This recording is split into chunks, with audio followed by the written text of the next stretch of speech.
yang membahas tentang data juga gitu. Selanjutnya juga ada data talk. Yap. Balik lagi, this is data science. Jadi kita selalu ngomongin tentang data ketika memang membuat suatu acara. Selanjutnya untuk acara online-nya sendiri kita ada data pods. Ini dulu kita hadir di Spotify. Kemudian kita modif lagi, kita ada di Discord sekarang. Rata-rata yang mendengarkan itu sekitar 429. Oke, kita juga sebenarnya punya pod media nih. Kita ada di Medium, kita hadir di Medium. Jadi Medium ini tempat kita ngasih beberapa pandangan tentang data dari teman-teman yang ada.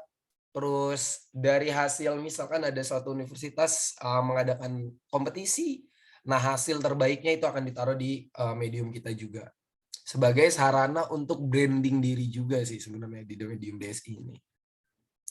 Kemudian kita ada data learning series.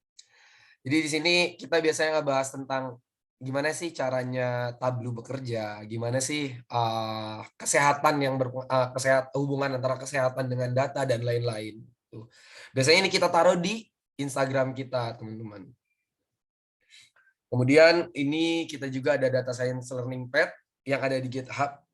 Jadi bagi teman-teman yang mau belajar data from the zero, kita tuh udah punya sebenarnya di GitHub untuk gimana sih cara belajar data science dari tahap-tahapan dari awal sampai ke terakhir. Ada juga Melek for member. Nah, biasanya ini dikhususkan untuk member aja. Kita adain acara offline atau online. Offline-nya biasanya kita sekitar maybe in 6 bulan sekali, tapi kalau online-nya biasanya kita 1 bulan sekali ada di Discord. Only member yang udah tergabung di Discord. Itu. Terus ada juga internal development program. Ini acara internal kita dari DSI sendiri. Ini salah satu contohnya, Mas Alam. Dia sharing tentang time management. Jadi nggak harus selalu tentang data. Terus Mas Pras juga pernah berbicara tentang leadership gitu, dan masih banyak lagi acara-acara internal development-nya yang biasanya emang ngebahasnya non data sih gitu. Nah, ini beberapa research yang kita udah lakuin waktu COVID. Kita nge-research tentang gimana sih COVID-19 sekarang, kenaikan kasusnya gimana, terus perharinya polanya kayak gimana, dan lain-lain. Nah, terus selanjutnya kita juga pernah nyari tahu tentang gap nih, talent gap analysis. Jadi gimana sih talent data di Indonesia tuh kayak gimana sih sekarang? Biasanya background-nya dari apa? Kesenangannya tuh di mana sih? Di data analis kah? Bisnis analis lah, data engineer dan lain-lainnya kayak gitu. Terus ada acara juga data science bootcamp. Ini aku kasih contoh di data science bootcamp terakhir kita di 2023. Acaranya benar-benar from zero to star. Jadi kita emang ngajarin dari awal. Ini selama kurang lebih 3 bulan. Sampai terakhirnya adalah ada job fair-nya juga, mini job fair-nya juga di terakhir kayak gitu. Waktu itu pesertanya ada sekitar 60 orang. Dan selanjutnya itu acara puncak kita per 2 tahun, itu ada namanya Data Science Weekend. Jadi Data Science Weekend ini adalah acara conference-nya DSI, acara tempat discuss-nya DSI yang nantinya mengundang beberapa partner-partner kita dari dalam negeri maupun dari luar negeri. Terakhir Data Science Weekend, karena COVID kita laksanakan online dengan beberapa pembicara yang lumayan keren. Di situ ada Mas RK, ada Pak Budi, Gunadi Sadikin. Waktu itu dia lagi ada di jadi Menteri Kesehatan. Terus ada juga beberapa speakers dari luar. Waktu itu ada perwakilan dari Google, dari AWS dan lain-lainnya. Gitu, teman-teman. Nah, di sini sebelum ke sini Data Science Weekend akan berjalan kembali di tahun 2023 ini, range di bulan Desember. Itu sama, target kita adalah South Asia yang akan diselenggarakan di Indonesia. Itu sama acaranya, kita membahas tentang conference-nya. Di dalam Data Science Weekend itu ada conference-nya, ada competition-nya, ada showcase-nya juga, dan juga ada talk show-nya juga. ada kayak gitu teman-teman. Jadi teman-teman tungguin aja, pantengin aja di Instagramnya DSI, nanti bakal ada nih pengumuman tentang Data Science Weekend tahun 2023. Tuh. Selanjutnya kita ketemu nih sama beberapa partner kita. Ini ada beberapa, ini masih belum terupdate. Salah satunya partner kita yang sekarang lagi teman-teman datang itu ada Bibit, ada Microsoft dan lain-lainnya. Oke teman-teman, kalau misalkan teman-teman mau nanya-nanya atau ada di sini, misalkan oh ternyata dari perusahaan pengen bekerja sama sama DSI, kita bisa kontak di partnership@datascience.or.id atau langsung hubungin ke Instagramnya. Dan kalau misalkan mau gabung menjadi membernya DSI, langsung aja ke Instagramnya DSI, nanti di situ ada Linktree. Di situ nanti bisa ikutin tahapan-tahapan untuk jadi membernya DSI. Seperti itu teman-teman. Sekian dari aku. Terima kasih. Thank you Mas Ilham. Oke, kita balik lagi. Oke, jadi thank you Mas Ilham. Jadi tadi mungkin sedikit penjelasan Oke, tentang data Mas. science Indonesia dan juga udah dapat konteks ya, tadi udah ngomongin tentang data science Indonesia dan juga ngomongin tentang Sobat Bibit. Nah, mungkin kita masuk ke agenda yang saat ini ya, yang dari kegiatan kita ini sekarang. Kita masuk ke pembicara pertama kita. Kita ingin mengajak wakilan dari Sobat Bibit, Mas Sultan, untuk bisa melakukan sharing tentang apa sih yang dilaksanakan oleh Mas Sultan yang juga mungkin di Story Debate seperti apa data itu sendiri. Mungkin monggo Mas Sultan, waktu dan tempat kami persiapkan. Oke, thank you Mas Dika. Oke, pagi teman-teman. Aku izin untuk share screen ya.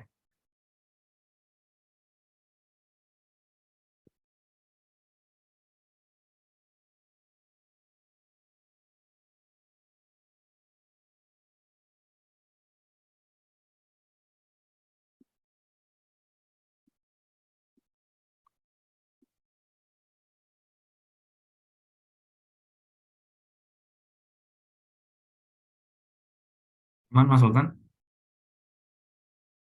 Oh ya, sebentar Mas, harus sharing privacy ternyata. Saya izin untuk restart Zoom-nya dulu ya. Oke. Oke.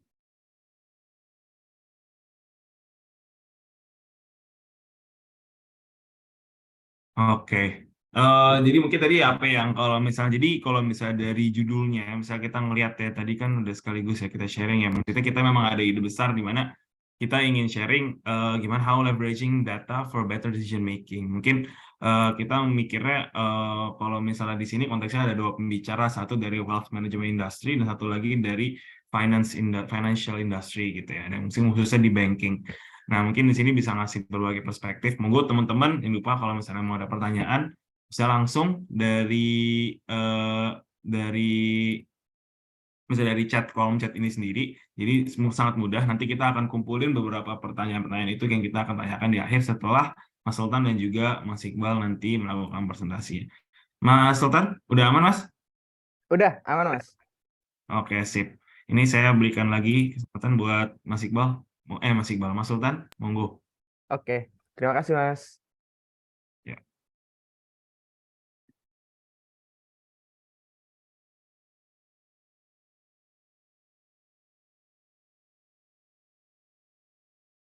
Oke.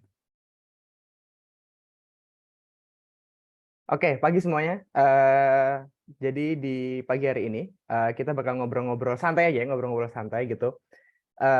Nanti juga ada Mas Iqbal juga, ya kan mungkin sharing lebih advance ya dengan pengalaman yang lebih banyak. Kalau untuk sesi kali ini kita akan ngobrol-ngobrol soal behind the data driven decision making in wealth management platform. Itu particularly di Stockbit dan Bibit. Jadi kita bakal ngulik nih dapurnya tim data di Stockbit dan Bibit itu kayak gimana gitu. Jadi kita pengen bahas, coba lihat dari perspektif kalau particularly sih bakal as a role as a data analis ya, karena saya pribadi yang secara empiris langsung mengalami gitu. Tapi saya juga akan cerita bagaimana data analis ini berinteraksi secara end to end, mulai dari persiapan datanya gitu, sampai ke nanti output datanya berupa apa, dan bagaimana proses di tengah-tengahnya, data processing-nya bagaimana, proses analisisnya bagaimana. Oke, mungkin kenalan dulu. Kalau tadi disampaikan juga ya bahwa kalau di data itu sekarang akhirnya terjadi demokratisasi. Karena kalau dulu mungkin role data akan sangat relate to IT background gitu ya, orang-orang dengan background IT. Tapi saya pribadi pun dari background-nya adalah dari financial management gitu. Jadi saya lulus dari Universitas Gadjah Mada. Saya dulu pengennya jadi product manager gitu. Tapi akhirnya kecenderungnya justru jadi business data analyst gitu. Nah, ini yang menarik gitu. Karena akhirnya dari situ saya bisa melengkapi gitu ya, jadi komplementer proses analisis data. Karena mau tidak mau ketika saya dulu kuliah itu lebih banyak terjunnya di lomba gitu, lomba-lomba bisnis, kemudian beberapa kali juga ikut hackathon, kemudian jadi beberapa kali jadi seolah-olah jadi product manager gitu ya, internship dan maupun berupa project gitu. Nah, di sini saya justru mengalami bahwa ketika masuk ke data pun bisnis perspektif juga harus jadi pondasi utama gitu, salah satu pondasi utama aside from technical capabilities gitu. Oke. Ini table of content ya, ada 5 part gitu ya, yang mulai dari introduction, kemudian kenapa data driven approach is crucial, bagaimana data tim di Stockbit dan Bibit bekerja, terus end to end prosesnya gimana, dan nanti ada case study-nya di akhir gitu. Mungkin dimulai dari introduction, mungkin tadi sudah dijelaskan oleh Mas Dika, jadi saya bisa langsung lanjut aja gitu. Karena value kita adalah salah satunya adalah customer obsession, terus team collaboration, ada tech ownership juga, dan continuous improvement, serta creativity dan innovation. Dan ini yang di-embrace di tim data sendiri gitu. Customer obsession adalah kita pengen customer kita tuh tidak mengalami friksi-friksi gitu, ataupun adanya obstacle blocker gitu ketika journey mereka selama menggunakan aplikasi kita. Continuous improvement ini bisa in terms of operation, bisa in terms of soal cost effectiveness, bisa soal market growth dan lain sebagainya gitu. Tim collaboration ini tercermin dari bagaimana tim data itu tidak bekerja sendiri, karena tim data as a supporting system secara keseluruhan ya untuk bisnis strategik di perusahaan Stockbit dan Bibit gitu. Dan creativity dan innovation ini adalah berupa output nantinya pasti dari tim data gitu. Nah, kenapa data driven crucial gitu? Nah, kemarin saya sempat nonton podcastnya Prof. David Garvin gitu ya. Dia cerita soal pengalamannya dia untuk ketika research di Google gitu. Ketika ada Project Oxygen. Ini memang udah lama gitu ya. Project Oxygen adalah soal how to measure pentingnya seorang manajer, terutama engineering manager di Google gitu ya. Karena Google pengennya strukturnya flat gitu, mereka pengennya ya udah nggak usah pakai manajer gitu, ya udah individual contributors aja yang mereka memang bekerja untuk some certain specific project gitu. Nah, tapi dari sini dia tekankan bahwa sebenarnya setiap organisasi itu unik dan tidak semua konsep, tidak semua teori itu bisa diaplikasikan dipukul sama rata ke semua organisasi ataupun perusahaan. Maka dari itu mau tidak mau, kalau mau bikin strategi yang matang, itu kita harus pakai internal data gitu. We have then use their own data sebagai company gitu. Karena di data itu akan terkandung banyak hal yang mungkin belum bisa di-uncover dari konsep ataupun teori yang sudah ada di luar sana gitu. Mungkin banyak ya artikel-artikel soal growth, soal bagaimana kita reduce our customer blocker ketika masuk ke journey kita gitu, journey aplikasi. Tapi itu nggak bisa langsung serta-merta diaplikasikan ke perusahaan kita gitu, karena tiap perusahaan akan unik. Nah, selanjutnya adalah kenapa penting? Karena ini menurut Brian Balfour ya, ini saya sangat senang dengan perusahaannya dia sekarang namanya Reforge gitu. Artikel-artikelnya isinya daging semua gitu. Kalau teman-teman pengen belajar, bisa banget coba kunjungi reforge.com gitu. Dia bilang data driven approach itu provide 360-degree view of trend and patterns across multiple business units gitu. Jadi business units ini banyak kan di tiap perusahaan, dan ketika data ini disatukan itu bisa kasih kita pandangan secara luasa ke overall komprehensif gitu ya terkait dengan business unit yang ada. Kita bisa unify all the findings untuk bikin effective improvement ideation. Nah, itulah pentingnya data gitu. Nah, kalau in terms of the context wealth management platform, ada 4 hal gitu. Pertama adalah optimize operation. Karena di wealth management platform ini kita punya large volume of data in terms of client financial portfolio, in terms of market trends, apalagi ditambah dengan external third parties related data. Jadi data kita tuh volumenya gede banget gitu, mau tidak mau. Maka dari itu untuk optimize operation ini kita perlu tuh data driven decision making gitu. Even dalam hal kecil sekalipun ya, untuk budget untuk ads yang harus kita spend. Itu juga harus kita telaah tuh secara hati-hati gitu. Terus kemudian soal continuous growth untuk identify patterns, insights, and opportunities, karena dengan konteks wealth management platform ini akan sangat berbeda ketika kita komparasikan dengan aplikasi sehari-hari, aplikasi ride-hailing ataupun e-commerce gitu ya. Karena wealth management platform sangat sensitif terhadap purchasing power individu dan juga terhadap market trend gitu, terhadap persaingan kompetitor baru dan lain sebagainya. It's very sensitive gitu. Maka dari itu untuk identify dari overall company growth, kita harus hati-hati banget untuk melihat gimana sih kecenderungan klien yang stay di kita, kenapa klien kemudian churn ataupun kenapa klien pindah ke tempat lain, kenapa klien kemudian berhenti berinvestasi di kita, kenapa sih gitu. Nah, itu yang akan mendorong untuk continuous growth kita. Terus kemudian soal actionable items, mau tidak mau ketika banyak business units yang harus kita support, kita akan terus terkoneksi dengan mereka. Inisiatif apa yang bisa dilakukan, kemudian strategic move apa yang bisa kita kita rancang gitu ya. Itu nanti akan ujung-ujungnya adalah tadi customer obsession, dan juga otomatis itu akan related to optimized operation maupun continuous growth. Dan yang terakhir adalah business sustainability. Karena kita bergerak di bidang keuangan gitu, secara global kan kita di financial market ya. Ada regulatory scrutiny dan compliance yang harus dipenuhi gitu. In terms of soal risk ratio, kemudian in terms of beberapa hal yang memang sifatnya wajib untuk dipenuhi dan harus dimonitor secara regulasi, itu harus terpenuhi juga. Jadi secara data ini berperan penting di 4 konteks ini. Nah, mungkin pengaplikasiannya paling sederhana adalah ketika kita berusaha untuk reducing customer acquisition cost gitu. Ini secara marketing ya. Jadi karena memang salah satu yang adalah business value kita adalah semakin banyak customer dengan basket size semakin besar, itu akan membuat perusahaan kita makin bertumbuh dan berkembang gitu. Nah, tapi kita harus juga pantengin nih biaya untuk mengakuisisi satu orang customer. Nah, karena ketika untuk melihat berapa sih biaya mengakuisisi satu orang customer, itu nggak hanya pakai internal data, tapi harus pakai third parties data gitu. Kenapa? Karena internal data kita belum secara penuh itu menyediakan atribut-atribut yang dibutuhkan untuk melakukan exploratory analysis gitu. Nah, kita mengkoneksiin tuh beberapa data point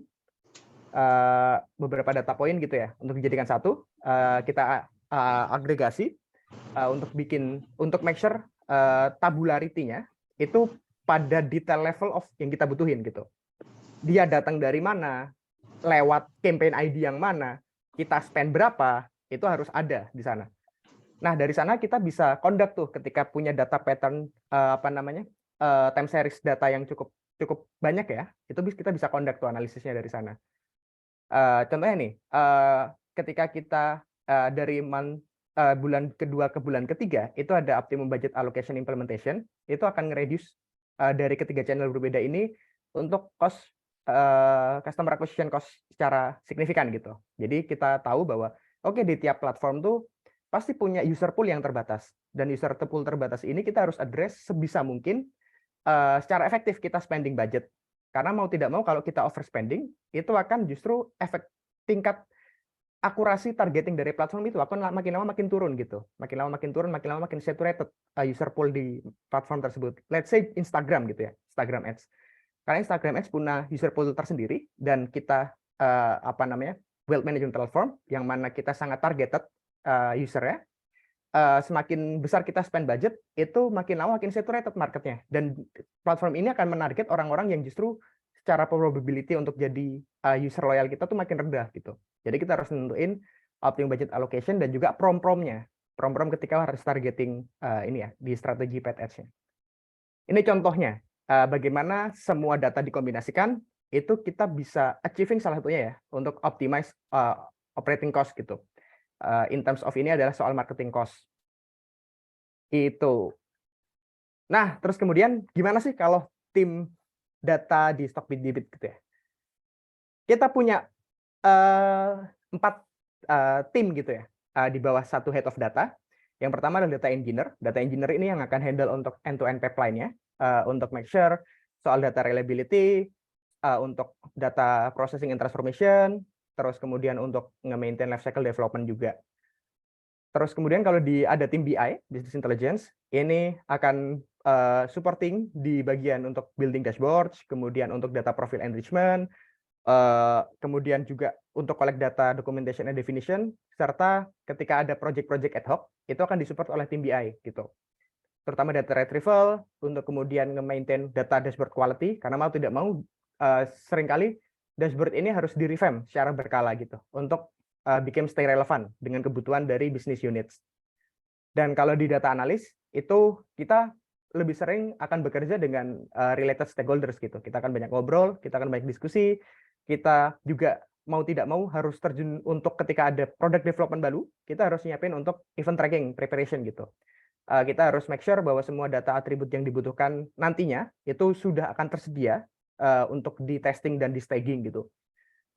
Serta mau tidak mau kita juga harus bareng sama tim BI kerjasama. Jadi 3 tim ini dan nanti ada machine learning engineer itu akan saling interconnected ya di pekerjaan sehari-hari. Jadi mungkin kalau di beberapa perusahaan itu dia akan embed gitu ya ke business units. Contoh marketing data analis atau operation data analis gitu. Jadi di tim business unit, kalau di kita tuh jadi satu tim datanya, tapi kita bisa sifatnya modular gitu. Ada yang memang supporting business unit tertentu. Terus kemudian ada machine learning engineer. Kalau machine learning engineer ini sifatnya memang akan bikin advanced analytics, terutama untuk ketika melihat membuat model ya, model yang outputnya kemudian bisa menaik ke production gitu. Contohnya siapa aja user yang perlu kita targeting untuk kasih special promos. Siapa aja user yang punya probabilitas tinggi untuk beli some certain specific products, atau how likely users untuk react ataupun adopt fitur-fitur tertentu. Nah, itu akan di tim machine learning engineers. Nah, di sini kalau peran data analis, kita harus nyiapin dan membantu machine learning engineers untuk select atribut-atribut yang punya signifikansi tinggi, kontribusi tinggi terhadap model yang akan di-develop gitu. Dan in terms of business context, data analyst harus bisa jadi penengah nih antara business units dan juga machine learning engineer untuk make sure bahwa end-to-end prosesnya itu bisa berjalan dengan smooth, dan ketika naik di production itu ada business case yang bisa di-tackle gitu. Itu kalau data team structure kita. Jadi ada 4 ini gitu. Mungkin di perusahaan lain akan berbeda-beda ya konteksnya. Oke, saya lanjut. Nah, kalau mungkin teman-teman juga udah cukup familiar ya dengan analytics continuum ini. Di axis X itu ada difficulties, low dan high, dan ada value-nya. Ada 3 kategori. Paling tinggi itu namanya foresight, tengah-tengah insight, dan juga paling bawah insight gitu. Nah, dari analytics continuum ini ada beberapa tipikal analisis ya. Yang pertama adalah descriptive analysis. Ini menjawab soal what happened, apa yang terjadi. Contohnya kalau di perusahaan kami adalah berapa total transaction value dari mutual fund product of ABC di bulan lalu. Ya udah, itu cuma menjawab apa dan berapa gitu. Selanjutnya adalah diagnostic analysis. Ini sifatnya adalah menjawab root cause-nya. Kenapa hal ini terjadi gitu. Contohnya adalah kenapa kalau tadi dibicara sama Mas Dika, di Stockbit itu ada semacam sosial medianya juga. Kayak Twitter-nya gitu. Atau paling mirip adalah seperti Kaskus gitu. Kaskusnya untuk investor. Mereka bisa ngobrol, bisa sharing insight, bisa saling berinteraksi. Pertanyaannya adalah kenapa stream engagement kita turun dalam 3 bulan terakhir. Nah, ini sifatnya diagnostik yang nggak bisa dijawab dengan satu kali tarik data gitu, satu kali tarik data beres gitu. Ini harus ada proses discovery-nya. Terus kemudian selanjutnya adalah what's likely to happen. Ini predictive analysis. Contohnya adalah how likely, seberapa besar kemungkinan some specific users itu akan membeli, yang sudah membeli produk A itu akan membeli SBN gitu. Jadi sifatnya memprediksi based on some certain attributes yang sudah ada, data historical gitu. Terus yang terakhir adalah prescriptive analysis gitu. Ini lebih sulit lagi, tapi lebih bisa memberikan business value yang lebih besar gitu. Bagaimana kita bisa membuat ini terwujud atau tercapai sifatnya. Contoh adalah mana user yang harus kita target dengan special promo untuk meningkatkan monthly asset under management kita sebesar 20% dalam sekian bulan gitu ya. Itu kan sifatnya memang spesifik, sangat rumit, sangat kompleks, tapi ketika itu bisa dieksekusi, itu akan give value bisnisnya lebih signifikan. Nah, ada 4 kontinum ini. Nah, pertanyaannya adalah apa saja relevan metodenya, related project yang sudah dikerjakan, dan juga data analis degree of contribution ya. Keterlibatannya dalam setiap kontinum ini gimana sih kalau perannya data analis gitu.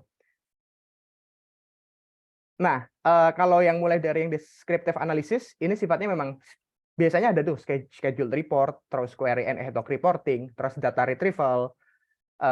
Kalau related project-nya biasanya berupa dashboard, kemudian ya report gitu ya, routine report, periodic report. Kalau di data analysis degree of contribution-nya di sini cenderung low, karena ini mostly akan di-handle dan dibantu oleh teman-teman BI, Business Intelligence. Kemudian selanjutnya adalah diagnostic analysis gitu. Kita biasanya bisa pakai network atau cluster analysis, kemudian exploratory analysis ya, dengan beberapa framework consulting, either itu bisa pakai issue tree, bisa pakai fishbone analysis dan lain sebagainya. Ini ada related project-nya juga. Terus kemudian kalau yang di predictive analysis kita sifatnya moderate karena ini mostly akan dikeroyok bareng-bareng gitu ya. Kita nggak handle secara sendiri. Ini kalau relevant metodenya bisa pakai class probability. Contohnya SBN potential buyers model itu kita pakainya logistic regression untuk menilai tingkat skor probabilitas seseorang untuk membeli produk tertentu dengan atribut secara historical gitu. Kemudian kalau height ini bisa pakai heuristic analysis, paling banyak dipakai gitu ya, paling sering di refer kalau saya belajar. Terus yang kedua adalah pakai Monte Carlo simulation. Ini kalau implementasi di kita itu kita coba untuk nge-prevent user from becoming idle. Mereka udah join di kita tapi belum pernah bertransaksi nih. Nge-tackle-nya gimana gitu. Dan kita harus punya strategi tertentu nih untuk nge-tackle itu gitu kan. Itu. Terus nah, selanjutnya adalah soal end-to-end prosesnya di data driven decision making-nya. Nah, ini mungkin proses yang harus dijalani ya gitu. End-to-end prosesnya gimana as a data analyst gitu. Jadi ada type of analisisnya ada 2, ada yang ad hoc, ada yang sifatnya memang exploratory. Nah, perbedaannya ad hoc dan exploratory itu di fase pre-discovery-nya. Kalau ad hoc tuh biasanya mostly akan requested by related stakeholders. Contohnya tadi, kenapa engagement di stream turun dalam 3 bulan terakhir? Terus kenapa terjadi penarikan deposit besar-besaran ketika some certain event terjadi gitu. Dan biasanya itu akan sangat intens diskusi awalnya dengan stakeholders. Jadi kita bakal ngobrol banyak dengan stakeholders untuk nanti evaluate terkait dengan business urgency, terkait dengan relevan metrics yang akan kita pakai gitu ya di proses analisisnya. Meanwhile, kalau di exploratory, itu memang akan mostly inisiatif dari internal tim data. Biasanya setelah kita banyak ngobrol dengan business units yang lain, kita akan ketemu tuh beberapa pattern, beberapa key point yang bisa kita explore lebih lanjut gitu. Nah, kalau ad hoc adalah sifatnya requested by stakeholders, kalau exploratory kita harus membuat itu lebih matang gitu. Membuat itu lebih matang dengan ketika udah ketemu ide nih, kita harus develop project brief, ada framework tersendiri yang kita pakai gitu ya, CR namanya. Terus kemudian kita harus brainstorm juga dengan internal tim data dan kita evaluate. Jadi sebelum masuk discovery kita harus sudah pastikan bahwa memang project ini itu worth to execute gitu. Kita nggak mau untuk buang-buang resource, buang-buang waktu untuk project yang memang tidak ada related into our company objective. Jangan sampai kita akhirnya justru jalan ke project yang bisa jadi itu tidak banyak berkontribusi kepada company objective. Karena mau tidak mau salah satu goals kita adalah become a reliable supporting system gitu, yang bisa ngebantu banyak business unit untuk achieve their OKR, dan itu akan related ke company objective. Nah, ketika pre-discovery kita udah yakin nih project ini mateng gitu ya. Nah, dan di sini itu udah masuk ke proses nanti akan ke technical gitu. kita set matrix, kita set project brief. Project brief tuh paling sederhananya adalah ada background, kenapa project ini penting, kemudian ada beberapa key data points yang udah kita harus ambil gitu ya, kita harus query, kita harus make sure bahwa data point ini available, masukin dalam satu deck gitu ya, udah ada research question-nya, udah ada udah ada research question, udah ada objektif, udah ada initial findings, kita evaluate, setelah itu baru kita lanjut nih ke proses discovery gitu. Nah, di discovery ini ketika udah punya brief tadi, kita akan lanjut untuk bikin research framework gitu. Nah, ini bisa pakai root cause analysis gitu ya. Ada fishbone, ada 5why gitu. Kita harus develop hypothesis juga, karena hypothesis ini sangat penting ya. Kita samain aja kayak bikin skripsi. Jadi kalau di data analis ini bisa 1 bulan bisa bikin 2 skripsi gitu. Karena secara proses itu sangat bisa dibilang akademis gitu. Akademis ya kenapa? Karena kita very rely on empirical studies gitu. Ya data empiris, ini data yang real gitu ya. Data yang memang kita dapetin dari user, apa yang user kita lakukan gitu. Terus kemudian harus discuss juga dengan primary related stakeholders, validate hypothesis, terus kemudian kita harus bikin sizing juga, seberapa besar impact dari project ini, terus kita baru bisa finalize analisis dan conduct brainstorm. Nah, ini most challenging phase-nya ada di proses discovery gitu. Karena sometimes dengan data point yang sama, dengan findings yang sama, itu nge-slice pisau analisisnya bisa berbeda gitu. Maka dari itu di proses discovery ini butuh banyak literatur review juga. Perlu banyak baca artikel, perlu baca banyak buku juga, banyakin literatur aja. Jadi ketika kita melihat satu data points, contoh adalah, oh ternyata sekian persen dari user kita itu contribute to sekian persen dari total revenue kita. Oke, dari data points ini ada 2 hal yang bisa kita ambil nih gitu. Oh berarti memang Pareto principle ini applicable ya di platform kita, bahwa tiny numbers of user itu contribute to large amount of our revenue.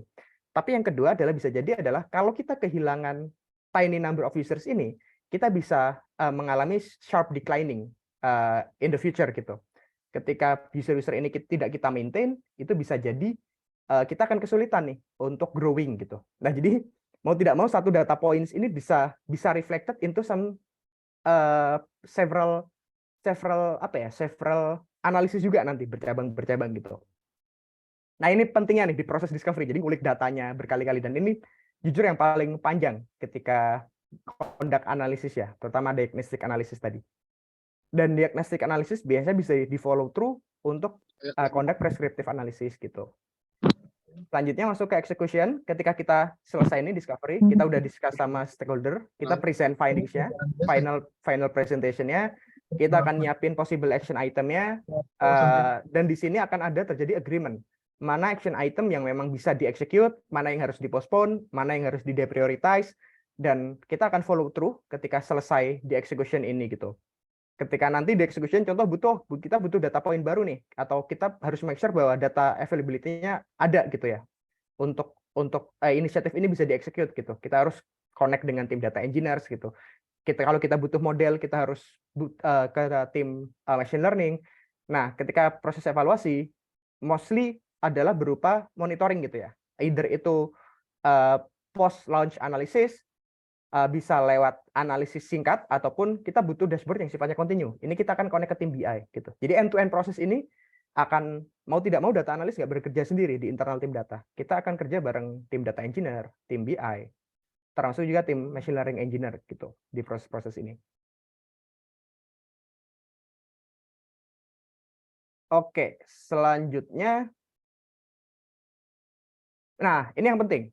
Bagaimana kita bisa bikin semuanya tuh jadi pelumas ya, tim data analis jadi pelumas untuk data driven decision making nih. Karena mau tidak mau ya kita harus akui bahwa ada data literature discrepancy antara mungkin tim data dengan tim bisnis unit yang lain atau tim yang non tech gitu ya.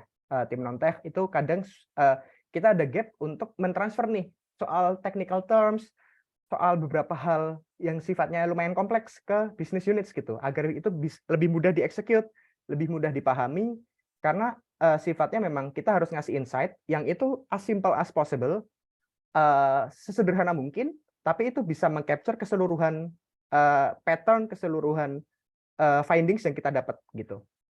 Nah, gimana kita jadi pelumasnya nih, biar smooth gitu ya, nggak ada friksi-friksi, nggak ada kesulitan untuk memahami. Karena once terjadi blocker, itu nggak akan ada proses selanjutnya nih gitu. Nah, kita masuk ke pertama adalah soal business user mindset. Jadi mau tidak mau kita harus punya business user mindset karena kepentingannya berbeda kadang. Oh, tim data tuh kadang keasikan tuh ngulik data gitu ya. Ngulik data, oh ini menarik, ini menarik, ini menarik gitu. Tapi kita lost dari bisnis goals-nya, bisnis goals-nya. Karena bisnis unit itu selalu punya bisnis goals, selalu punya target tersendiri gitu ya. Kenapa gua request analisis ini? Kenapa analisis ini menarik untuk user?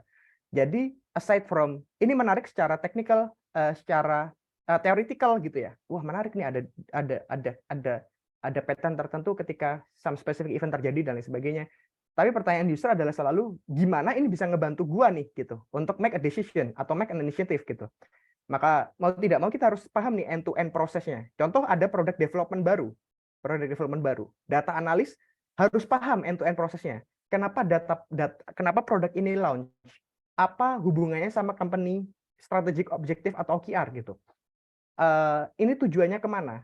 Apakah ini cuman sampai ke acquisition users atau ini pengen naikin transaction value? Kira-kira user journey-nya gimana? Apa aja data point yang bisa kita gather dari sana? Nah, itu penting banget untuk didapat ya. Jadi data analis tidak hanya bekerja statik. Oh, diam aja nunggu request, ntar query-query gitu. Enggak, karena kalau di case stok bid dan bibit, kita proaktif. Kita ngobrol sana sini. Kalau seminggu tuh justru kalau saya pribadi itu spending lebih banyak waktu buat ngobrol dengan related stakeholders gitu. Karena untuk memahami konteks bisnis yang terjadi sekarang. Itu. Terus kemudian kedua adalah ensure shared language. Ini akan lebih cukup teknikal gitu ya. Karena mau tidak mau kalau tidak punya shared language yang standardized, itu akan ngerender the data became useless gitu. Karena nggak ada yang baku. Oh, nggak ada satu SSOT gitu ya, single source. Oh, kalau kita mau lihat total transaction dari satu user itu di mana? Apa istilahnya?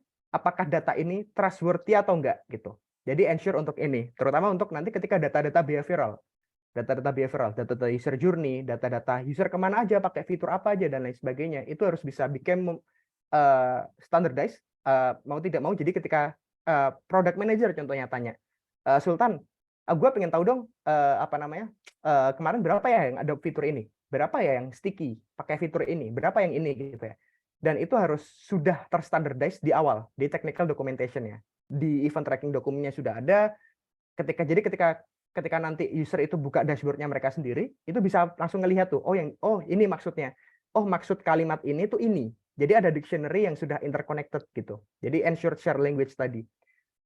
Terus kemudian soal accurate level of data abstraction. Nah, data abstraction ini teman-teman. Jadi kalau di data tabel itu pasti ada ketika ada satu primary identity ya, primary key gitu, user ID gitu contohnya user ID, mereka melakukan aktivitas ini dengan parameter ini, kemudian kita juga harus lengkapi itu dengan properties gitu. Either itu properties yang sifatnya behavioral ataupun yang sifatnya user profile. Bisa jadi kalau kita butuh ya harus ada marketing properties-nya gitu.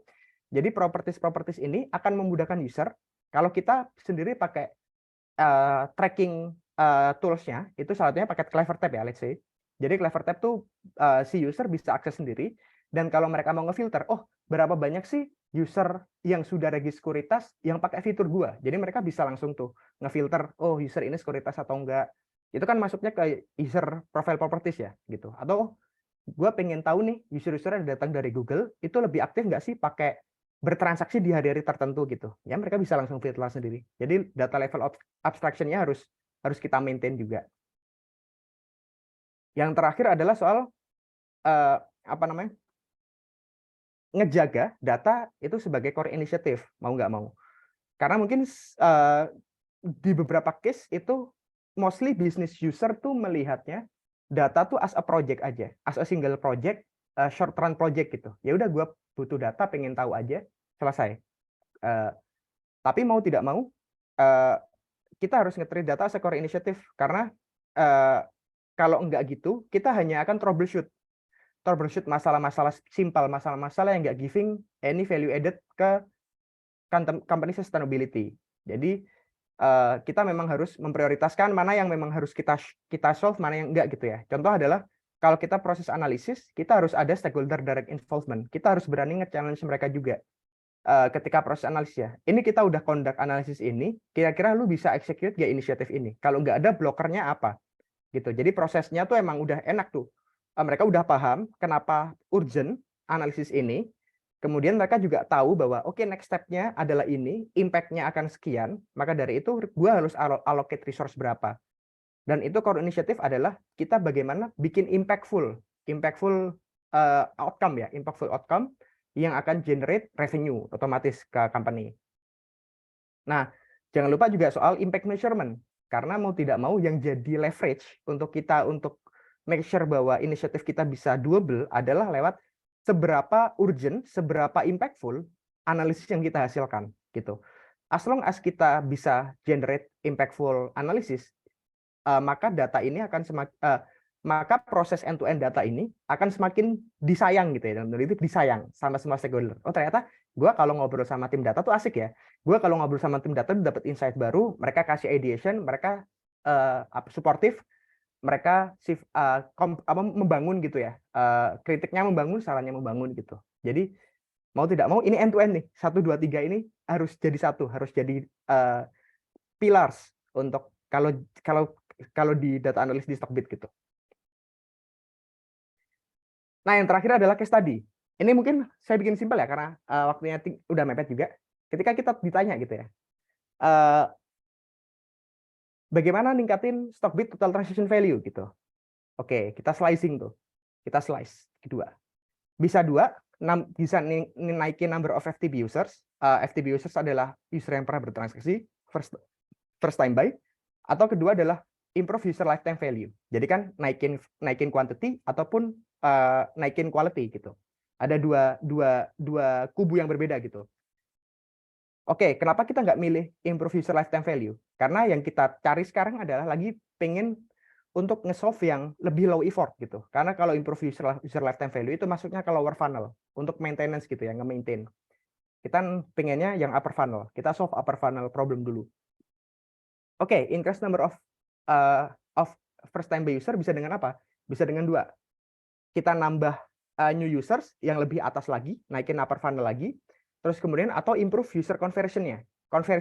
Jadi ketika user kan masuk ke, kalau di Stockbit ya, daftar Stockbit itu nggak langsung jadi bikin sekuritas, mereka bikin akun dulu, akun Stockbit. Setelah bikin akun Stockbit, mereka bikin akun sekuritas. Setelah bikin akun sekuritas, mereka akan transaksi, pertama kali transaksi, dan makin lama funnelnya makin ke bawah gini kan, piramida kebalik gitu. Nah, ini gimana nih? Piramidanya makin besar gini. Funnelnya makin smooth gitu. Nggak ada banyak drop off terjadi. Nggak banyak user tuh terbuang. Nggak banyak user tuh yang akhirnya tidak jadi bertransaksi di kita. Gitu. Nah, kalau di sini bisa dengan dua gitu. Karena tadi ada dua funnel ya. Social tuh akun Stockbit ke bikin akun sekuritas, ataupun dari akun sekuritas untuk akhirnya jadi bertransaksi di kita. Gitu. Nah, jadi ini nih yang dimaksud. Jadi ketika ada business case gitu ya, kita harus make sure bahwa ini urgent, ini related to company-nya gimana.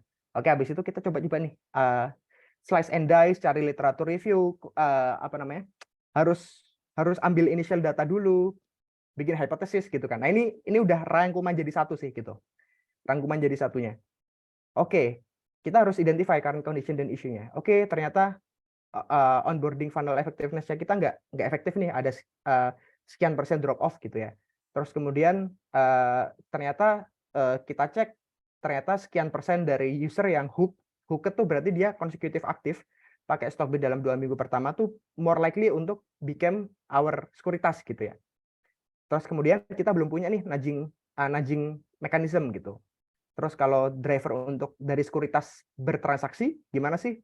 Oke, ternyata kita lihat sekian persen user tuh novice investor. Kita lihat dari mana? Dari seberapa besar first transaction dia, seberapa lama dia menunggu dari sekuritas ke pertama kali transaksi, seberapa banyak company yang udah dia buka. Jadi kita harus set parameter apa yang membuat dia kita label as a novice investor gitu ya. Udah dari current condition ini kita harus rangkum, kemudian kita harus priority. Cuman kalau di sini langsung kita tunjukin ideation-nya. Oke, potential ideation-nya ini, potential ideation-nya biasa kita bisa dua cara. Literature review ataupun competitor benchmarking. Oke, lihat kompetitor gimana ya kalau nge-solve issue ini.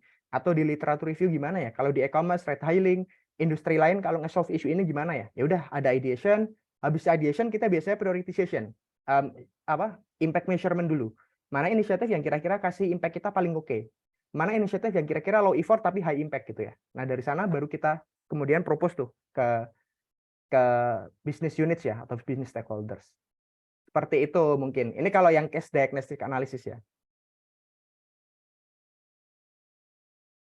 Oke, mungkin itu kalau dari saya. Nanti kita ngobrol-ngobrol banyak setelah ada pemaparan dari Mas Iqbal ya. Untuk teman-teman yang mau ngecek gitu ya, kita ada beberapa open position juga. Kalau di tim data ada open position di BI gitu ya, Business Intelligence. Itu bisa teman-teman cek di LinkedIn Bibit atau Stockbit ataupun careers.bibit.id atau careers.stockbit.com. Itu kalau dari saya. Thank you. Saya kembalikan ke Mas Dika. Thank you so much Mas Sultan.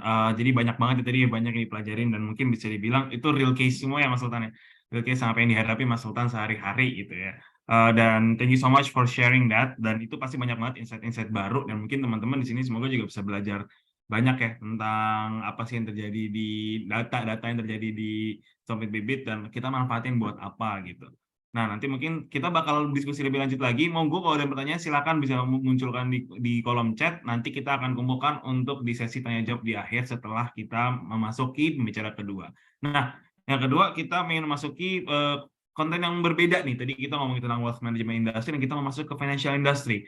Di sini kita langsung ingin langsung aja ya, kita sudah ada pembicara di sini, sudah ada Mas Iqbal Pratama dari Bank Sinarmas. Monggo Mas Iqbal bisa langsung mulai aja.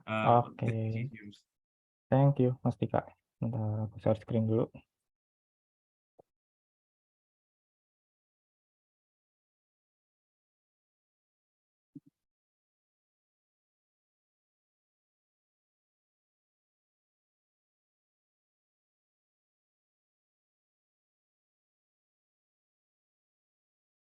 Oke, udah kelihatan ya?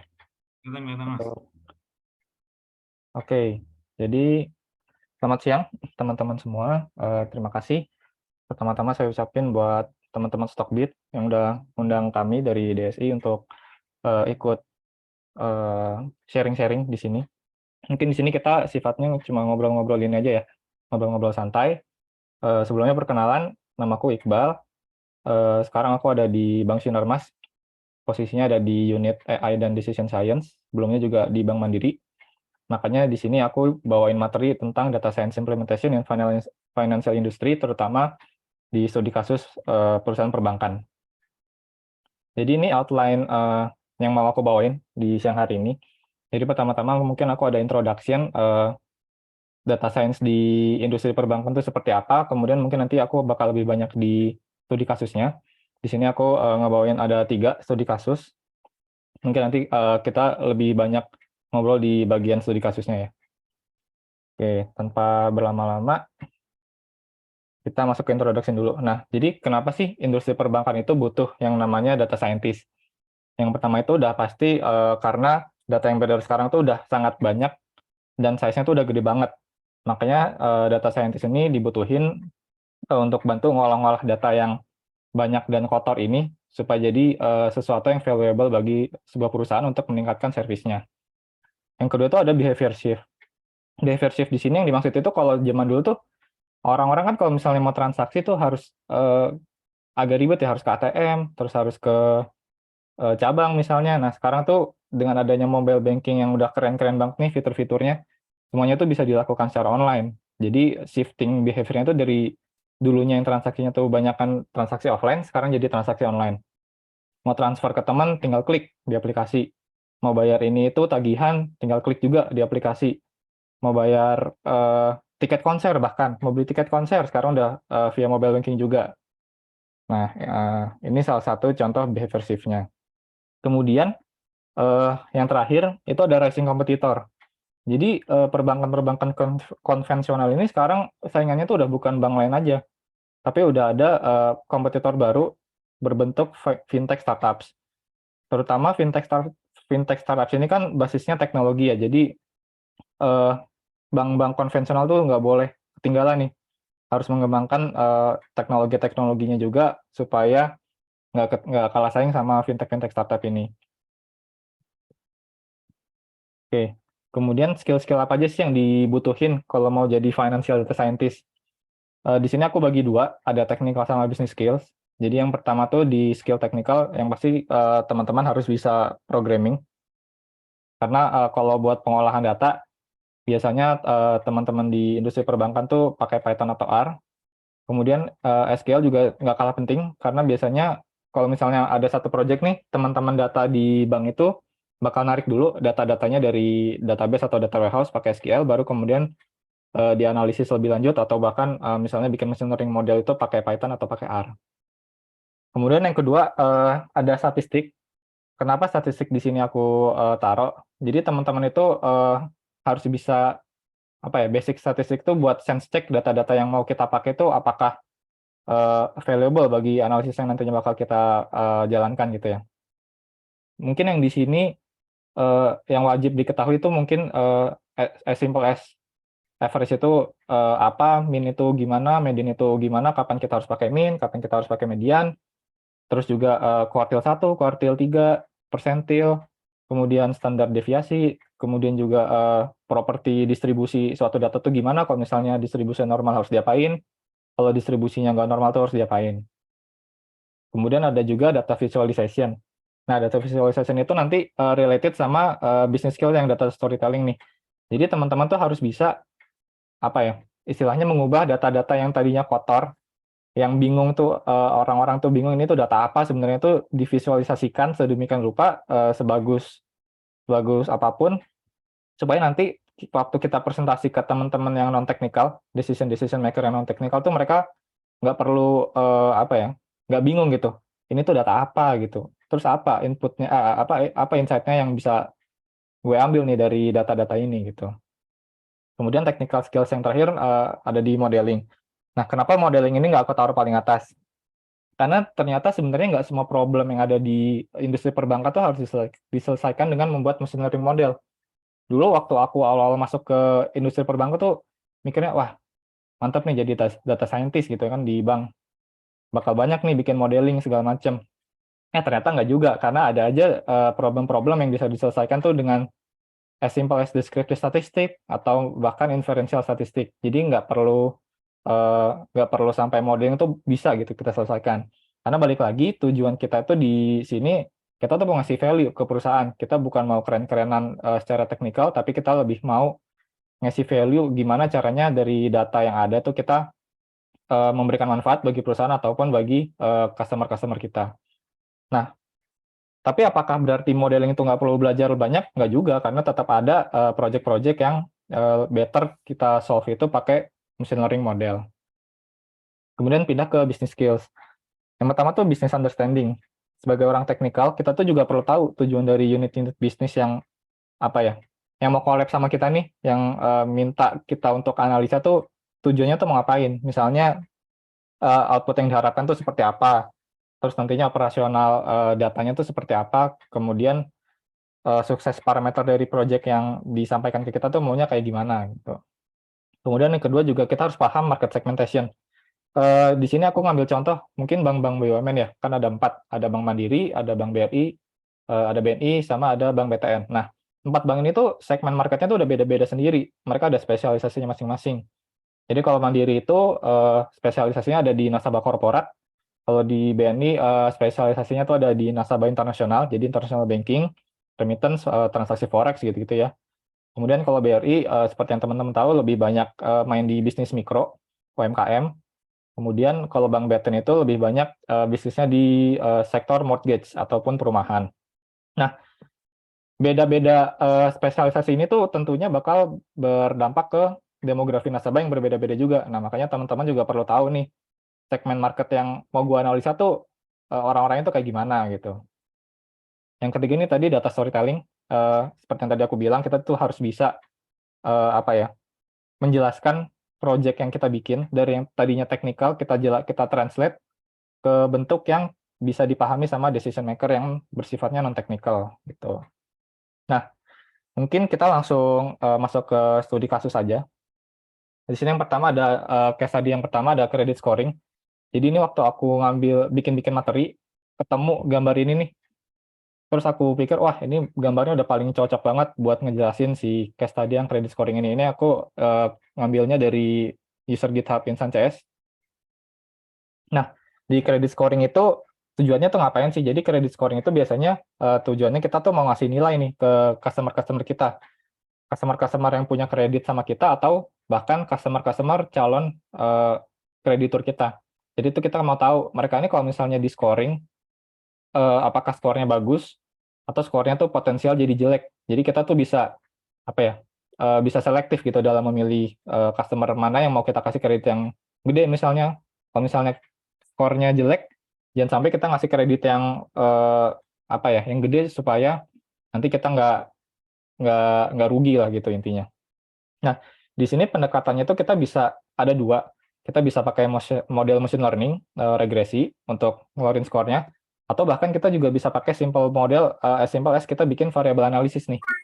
Kayak contohnya di sini ada 6 variabel.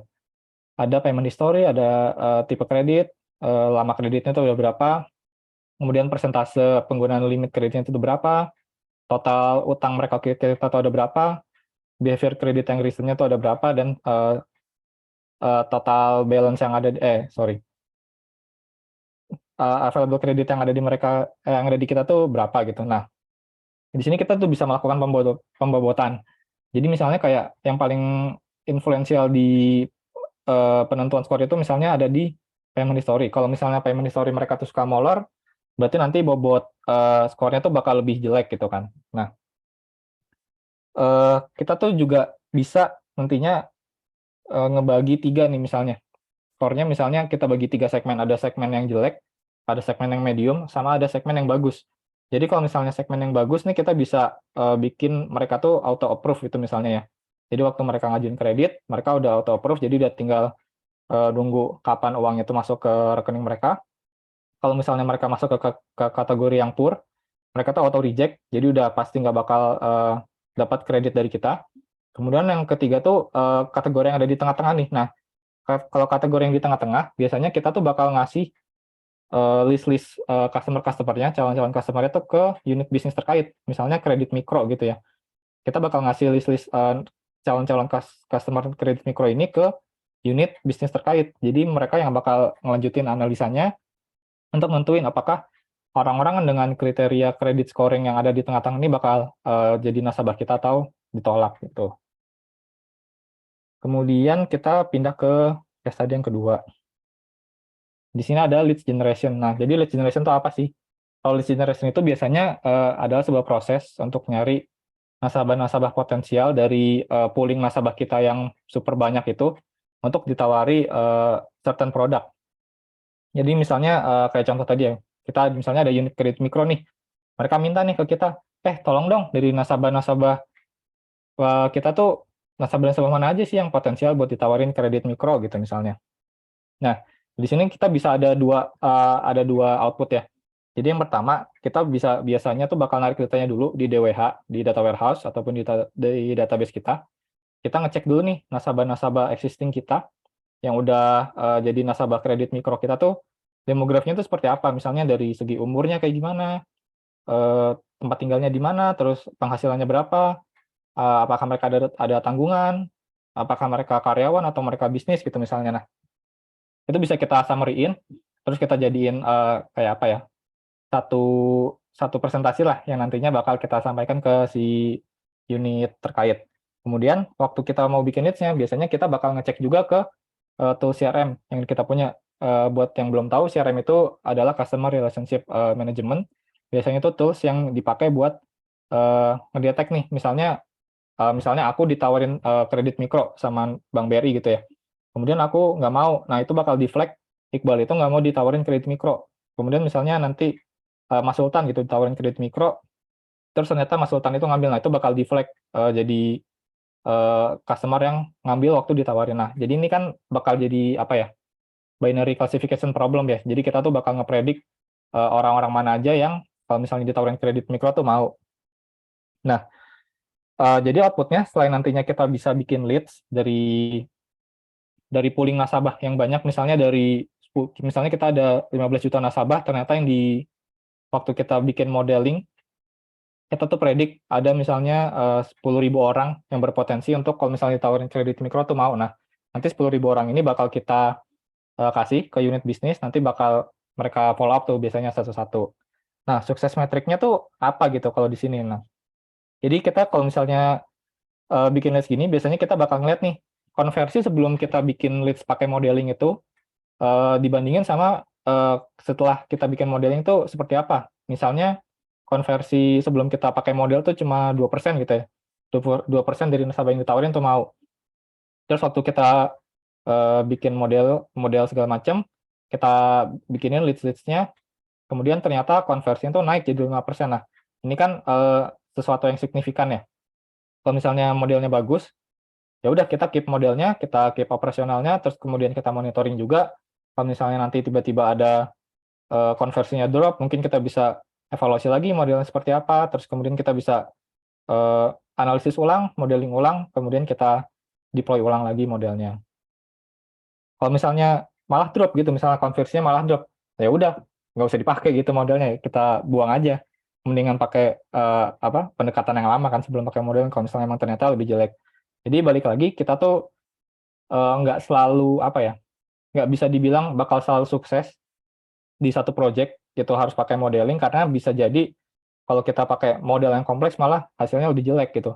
Karena balik lagi kita tujuannya itu adalah memberikan value untuk perusahaan. Jadi kita nggak perlu maksain buat nyelesain suatu project itu harus pakai model machine learning. Kemudian case study yang ketiga itu ada for personalization. Ini lagi lumayan hot di industri perbankan sekarang. Mungkin mudahnya kayak apa ya? Kayak misalnya teman-teman lagi nonton Netflix sama nonton YouTube nih. Biasanya kan bakal ada tuh ya di bawah recommended movies for you misalnya atau recommended videos. Nah, ini tuh kurang lebih sama kayak gini. Jadi contohnya di sini ada 3 orang nih. Ada bapak-bapak, cowok, umurnya 51 tahun. Kemudian dari sisi profile dia tuh generasinya generasi X. Biasanya tuh generasi orang tua kita. Kemudian waktu kita bikin analisa, ternyata dia tuh kita masukkan ke segmen coffee lover gitu misalnya. Nah, offering-nya tuh kita bakal ngasih dia misalnya contohnya offering promo Starbucks gitu ya via email. Kemudian yang kedua ada ibu-ibu umurnya 45 tahun, dia generasi milenial dan dia suka fashion. Dari analisa yang kita bikin tuh ternyata kita bakal nawarin dia diskon H&M gitu misalnya via WhatsApp Blast. WhatsApp Blast dari akun official banknya gitu ya. Kemudian yang ketiga ada orang yang baru masuk kerja nih. Anak muda, umurnya 22 tahun, dia Gen Z, kemudian dia tuh suka nonton film. Nah, kita bakal offering dia misalnya diskon 10% subscription Netflix 3 bulan gitu via push notif mobile banking yang dia punya. Jadi selain merchant-merchantnya tuh udah personalized ke masing-masing customer, channel kita ngasih promonya itu juga personalized juga. Jadi ada dua versi personalization. Di sini ada personalisasi merchant-nya, cover merchant-nya, sama personalisasi channel-nya. Jadi yang di sini biasanya nantinya bakal dinamain hyper personalization. Tujuannya itu apa? Jadi tujuannya tuh untuk selain nambah konversi nasabah-nasabah yang ngambil promo kita, itu juga buat ngurangin cost. Karena kalau kayak contohnya ibu-ibu yang tengah ini ya, kita kan ngasih dia itu offernya via WhatsApp. Nah, satu WhatsApp Blast itu biasanya cost-nya tuh ada sekitar, aku lupa, sekitar 400 atau 500 perak gitu. Nah, kalau misalnya kita tuh udah ngetargetin orang-orang yang possible untuk convert via WhatsApp, nah itu kan bakal ngurangin cost juga tuh. Kurang lebih seperti itu. Nah, untuk case-case lainnya, ini aku bagi 2. Di sini ada traditional machine learning, sama ada use case deep learning juga. untuk misalnya traditional machine learning use case yang lainnya tuh most common di perbankan tuh ada fraud detection. Jadi ini kita tuh project buat ngedeteksi transaksi-transaksi mana yang terindikasi transaksi yang mencurigakan, misalnya kayak transaksi buat pendanaan teroris gitu misalnya, atau money laundry. Nah, itu biasanya ada projectnya sendiri tuh buat kita ngedeteksi transaksi-transaksi tersebut. Kemudian yang kedua, itu customer segmentation. Ini related sama yang slide sebelumnya. Jadi kita tuh mau tahu, misalnya ada nasabah A gitu ya, nasabah pooling A itu, dia tuh kita segmen menjadi misalnya coffee lover, atau misalnya sports enthusiast, atau tech savvy gitu. Nah, jadi kita tuh nge-segmen customer kita supaya nantinya bisa kita kasih offer-offer yang personalized. Kemudian yang ketiga ada cash demand forecasting buat ATM. Nah, cash demand forecasting ini sebenarnya cukup menarik karena mungkin orang-orang pada nggak kepikiran gitu. Kalau misalnya uang-uang yang di ATM itu kalau misalnya kita forecast dengan baik tuh bakal bisa sangat-sangat bisa mereduce cost yang dikeluarkan sama satu perusahaan. Jadi misalnya kalau misalnya kita ngepredik kebutuhan uangnya tuh kebanyakan, itu nantinya bakal meningkatkan cost di insurance-nya. Karena kita tuh kalau misalnya mau ngirim uang ke ATM, itu biasanya bakal ada ongkos asuransinya buat si uangnya itu. Tapi kalau misalnya kita ngeprediknya tuh terlalu sedikit, itu bakal jadi masalah logistik karena kita jadi harus berkali-kali tuh mengirim uang ke ATM. Jadi kita harus nyari balance-nya di antara kebanyakan atau terlalu sedikit buat mengoptimize cost yang kita keluarkan. Kemudian yang keempat itu tadi mirip juga sama use case yang sempat dijelasin sama Mas Sultan. Jadi ada customer retention, churn analysis. Jadi kita tuh kayak ngepredik nasabah-nasabah mana nih yang berpotensi buat ninggalin bisnis kita. Jadi kalau misalnya kita tahu ada nasabah A itu berpotensi buat tutup produk, kita bisa kayak kasih treatment spesial nih buat mereka, kayak misalnya kita kasih diskon atau kasih hadiah gitu ya misalnya, supaya mereka tuh tetap mau bertransaksi sama kita. Kemudian ada use case deep learning juga kalau di sini. Yang pertama tuh yang paling common tuh chatbot. Kalau kita tahu semua bank-bank itu sekarang udah mulai banyak chatbotnya, baik yang di website maupun yang di WhatsApp. Terus juga nih kita sekarang kalau di Sinarama sedang ada project buat integrate ChatGPT sama chatbot kita, cuma ini masih di fase research dulu. Cuma waktu kita lihat itu ternyata possible gitu kalau kita mau integrate ChatGPT sama chatbot kita. Kemudian use case deep learning lainnya tuh ada document processing pakai computer vision. Ini biasanya tuh untuk mempermudah unit bisnis yang berhubungan sama aplikasi kredit. Misalnya aplikasi kredit mikro tadi ya contohnya. Itu kan pasti si calon nasabah tuh bakal ngisi dokumen dulu, ngisi dokumen yang lumayan banyak. Kemudian kalau misalnya aplikasi yang masuk tuh banyak, si tim frontliner itu pasti bakal kewalahan tuh, karena harus ngecekin satu-satu kan, harus input datanya satu-satu ke database, harus ngecekin ini tuh benar apa enggak datanya. Nah, kalau misalnya kita udah pakai dokumen processing tools ini, kita udah kayak bisa tinggal nge-scan si dokumennya, nanti dokumennya tuh bakal si tools OCR ini bakal ngedetect isian field-field yang ada tuh apa aja. Jadi dari sisi proses itu juga lebih efisien. Nah, kemudian common challenge apa aja yang biasanya ditemukan kalau misalnya kita tuh lagi ngerjain project-project data di perbankan gitu ya. Yang pertama tuh pasti kurang lebih sama di semua industri itu pasti yang data understanding-nya tuh susah. Jadi kadang tuh ada beberapa table yang banyak yang kita harus joinin dan kita tuh kadang nggak tahu ini tuh fungsi table ini tuh buat apa. Terus kita harus join kemana. Terus kita tuh nggak tahu arti satu field itu buat apa aja. Jadi kadang kita tuh kalau misalnya mau mengerti lebih lanjut datanya, kadang kita juga harus ngobrol banyak sama unit bisnis buat lebih mengerti ini table ini tuh tujuannya buat apa. Gitu. Kemudian yang kedua tuh ada limited resource dari sisi data ataupun dari sisi teknologi. Kalau dari sisi data tuh kadang kita juga buat melakukan suatu analisa nggak selalu pasti data-data yang kita butuhkan tuh ada gitu. Jadi kadang kalau misalnya datanya kurang, kadang kita harus scraping kadang dari website atau kadang kalau misalnya emang parah banget tuh, ya udah projectnya kita drop mau nggak mau karena datanya memang nggak cukup. Kemudian dari sisi teknologi juga, karena kita perbankan itu kan industri yang highly regulated, kita ada OJK sebagai pengawas. Jadi dari sisi teknologi itu kita masih masih bisa dibilang adopsi tools cloud-nya itu masih sangat kurang karena ada peraturan yang menyebutkan bahwa industri perbankan itu kalau misalnya mau menggunakan teknologi cloud itu kita harus pakai perusahaan-perusahaan cloud yang memang punya data center di Indonesia. Nah, kebetulan sekarang nih ada Google sama AWS yang udah mulai masuk ke Indonesia, jadi mungkin dalam 2-3 tahun ke depan tuh mungkin adopsi teknologi cloud-nya baru bakal mulai menjamur juga nih di industri perbankan. Kemudian yang ketiga adalah communicating results. Itu tadi nyambung sama business skills yang harus kita punya, karena kadang tuh decision maker, stakeholder yang kerja sama kita tuh, mereka tuh nggak ngerti bagaimana mentranslate data-data yang kita berikan itu seperti apa. Jadi kita harus pinter-pinter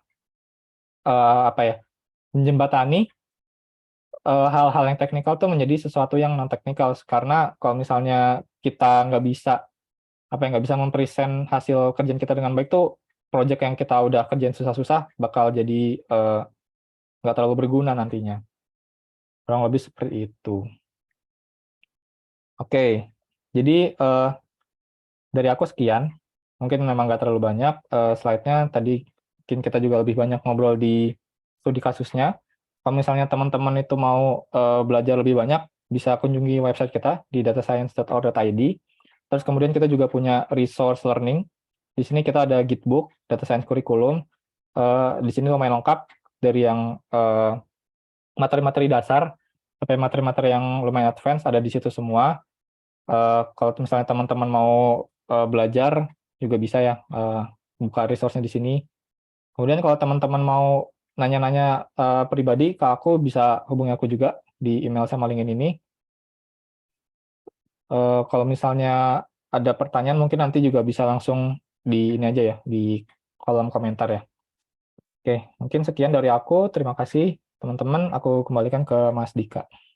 Thank Thank you. you, Mas Iqbal.